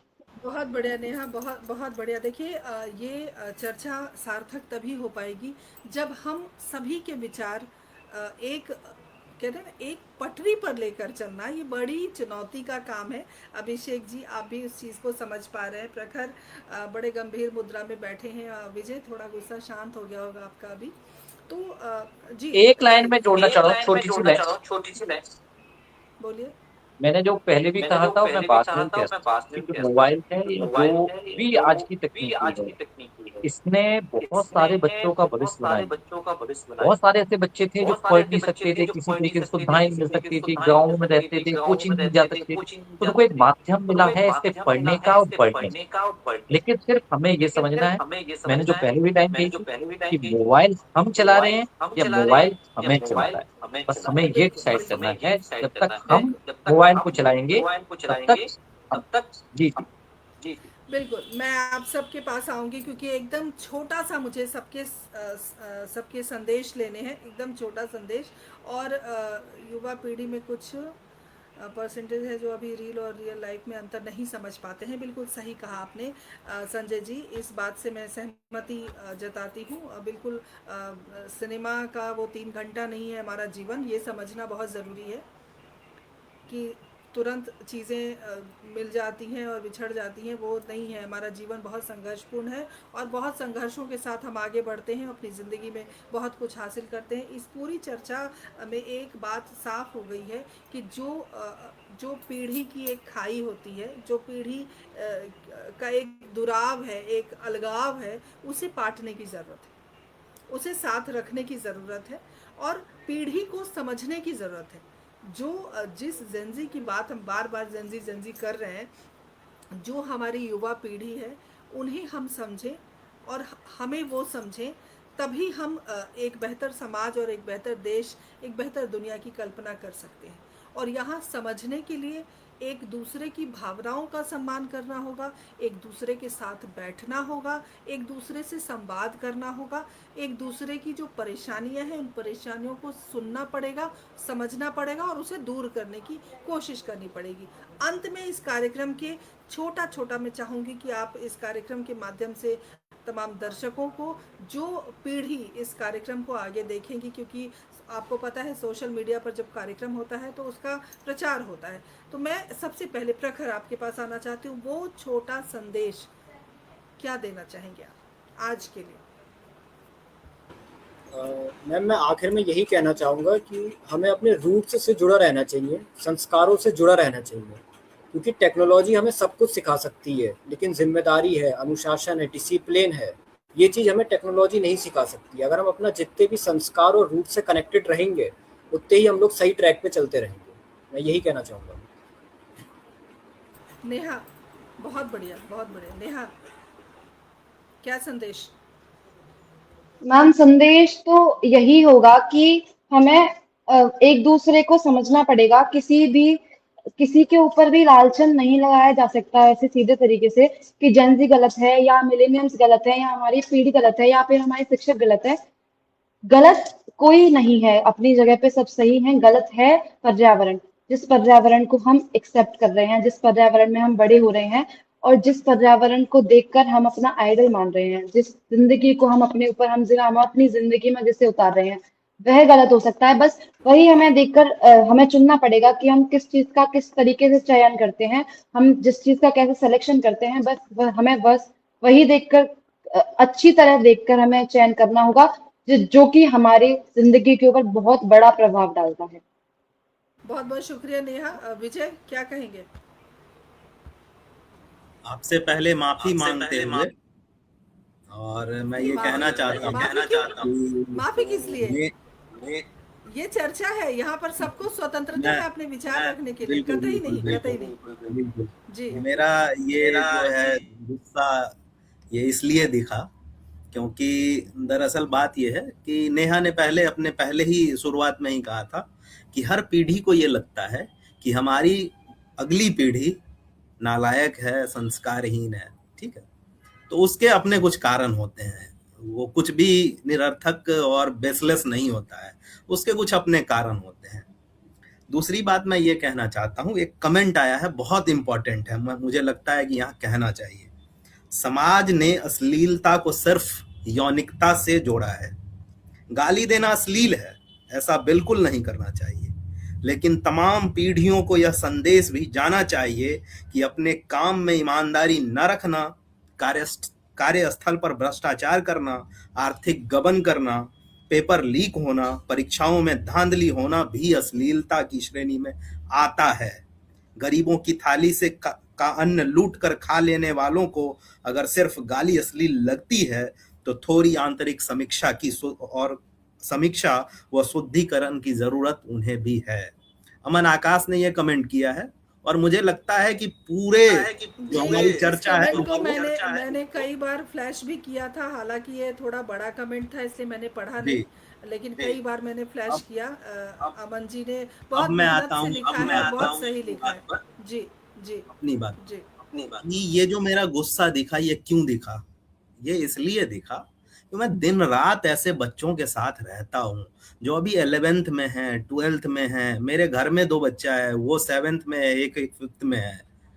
मैं लगातार उन बच्चों से संपर्क में रहता हूँ, मैं उनको पढ़ाता हूँ, मैं उनकी क्लासेस ले रहा हूँ लगातार, मैं उनसे जुड़ा हुआ हूँ। मुझे दिखता है कि वो कितने संभावनशील हैं, उनमें कितनी क्षमताएं हैं। कुछ छोटी सी बात जिनको हम नजरअंदाज कर सकते हैं, उनको लेकर हम उन्हें कटघरे में नहीं खड़ा करें। नेहा ने बार बार इस बात को कहा, नेहा प्रतिनिधि हैं, नेहा की बात समझिए, सुनने और समझने की ही तो जरूरत है, हम यही नहीं कर रहे हैं। नेहा ने बार बार इस बात को कहा कि आप हमें बताइए, हमें सिखाइए।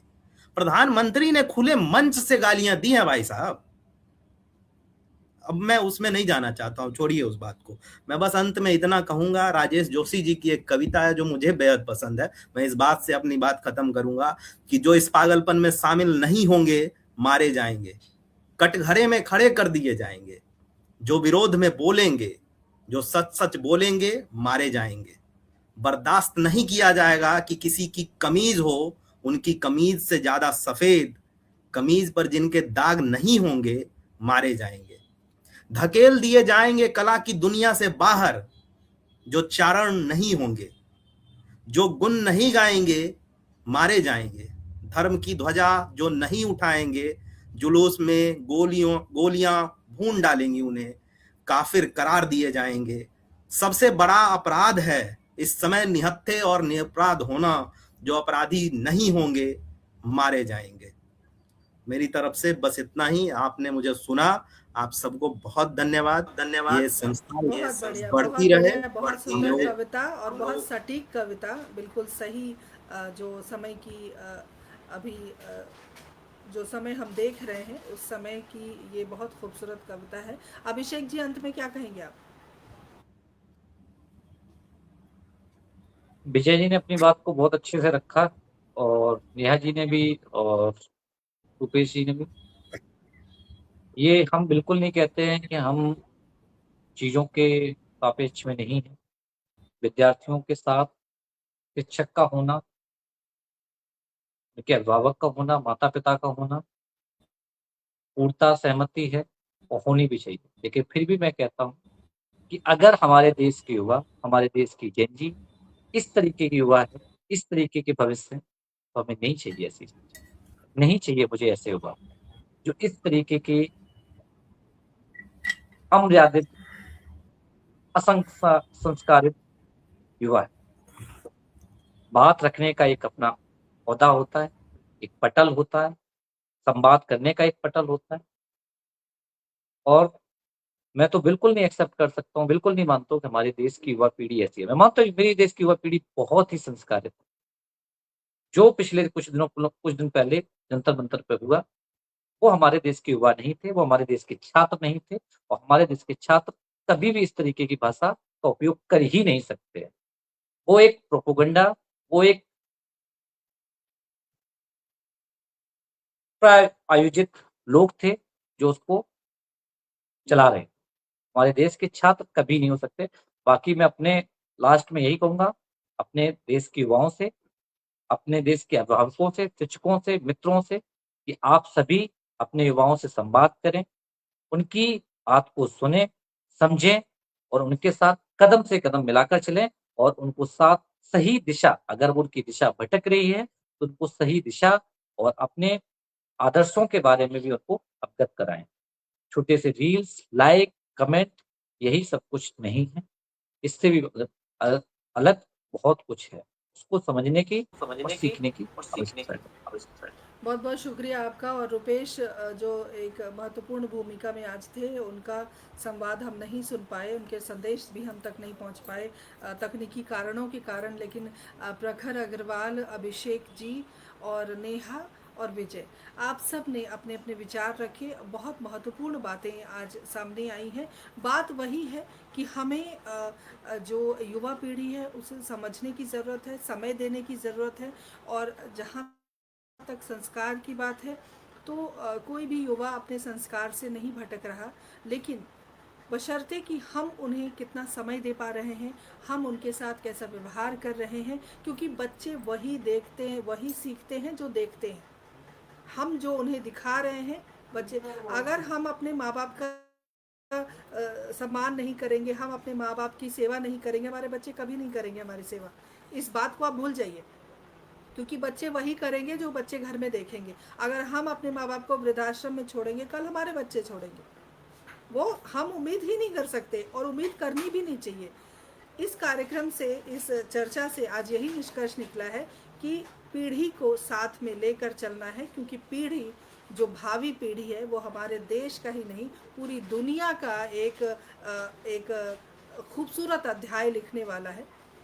और उनको अगर हम भटकने से नहीं रोक पाए तो हमारी पीढ़ी का होना बेकार है, बेबुनियाद है, मैं ऐसा मानती हूँ। तमाम सुधी श्रोताओं का विशेष आभार व्यक्त करती हूँ हमसे जुड़ने के लिए। बात सिर्फ वही है कि भटकती हुई जो हमारी जेनजी है वो भटके ना, उसके भटकाव को रोकने के लिए हमें पहल करने की ज़रूरत पड़ेगी, क्योंकि हम उनसे बड़े हैं और बड़े हमेशा बच्चों से सीखते हैं। तो हमारी अपनी जो जिम्मेदारी है, उस जिम्मेदारी को हम समझें, और जो छिटपुट घटनाएं हो रही हैं, उस छिटपुट घटनाओं से हम पूरी युवा पीढ़ी को नहीं जोड़ सकते हैं। इस कार्यक्रम के माध्यम से हम यही कहना चाहते हैं, प्यार से रहिए, खुश रहिए। जेनजी को समझने की ज़रूरत है, समय देने की ज़रूरत है। अगली बार नए वक्ताओं के साथ, नए विषय के साथ फिर उपस्थिति होगी। एक बार फिर मैं अभिषेक सिंह जी, प्रखर अग्रवाल जी, नेहा चौधरी, विजय वेदांत जी और रुपेश कुमार, आप सभी का मैं अभिवादन करती हूँ, आभार व्यक्त करती हूँ। और एक ख़ास बात बताना चाहती हूँ कि YouTube पे बच्चों का हमारा नया चैनल शुरू हुआ है, मस्ती का बटुआ। एक सिर्फ हमारी ये सोच है कि बच्चों को, जो बच्चे, जैसे अभी हम जेनजी की बात कर रहे थे, तो बच्चे जो है वो अंग्रेज़ी में ज़्यादा अपने आप को अच्छा महसूस करते हैं, हिंदी के प्रति उनका रुझान थोड़ा सा कम हो गया है। तो हमारी एक कोशिश है कि हिंदी की कविताओं की एक पोटली, एक बटुआ हम लेकर आए हैं। उस कोशिश को आप ज़रूर सराहें, माफ़ कीजिएगा। और जितने भी लोगों ने सब्सक्राइब किया है हमारे चैनल को, उनका विशेष आभार। जिन्होंने देखा है उनको भी हम धन्यवाद देते हैं, और जिन्होंने नहीं किया है आप ज़रूर सब्सक्राइब करें। एक पहल है हमारी, उस पहल पर 4 चांद लगाएं। आप सबका बहुत बहुत धन्यवाद हमसे जुड़ने के लिए। आप सभी का बहुत बहुत आभार, बहुत बहुत धन्यवाद।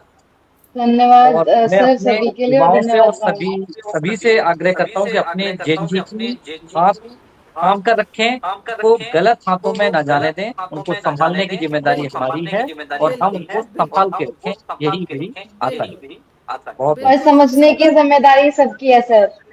समझने की जिम्मेदारी हमारी।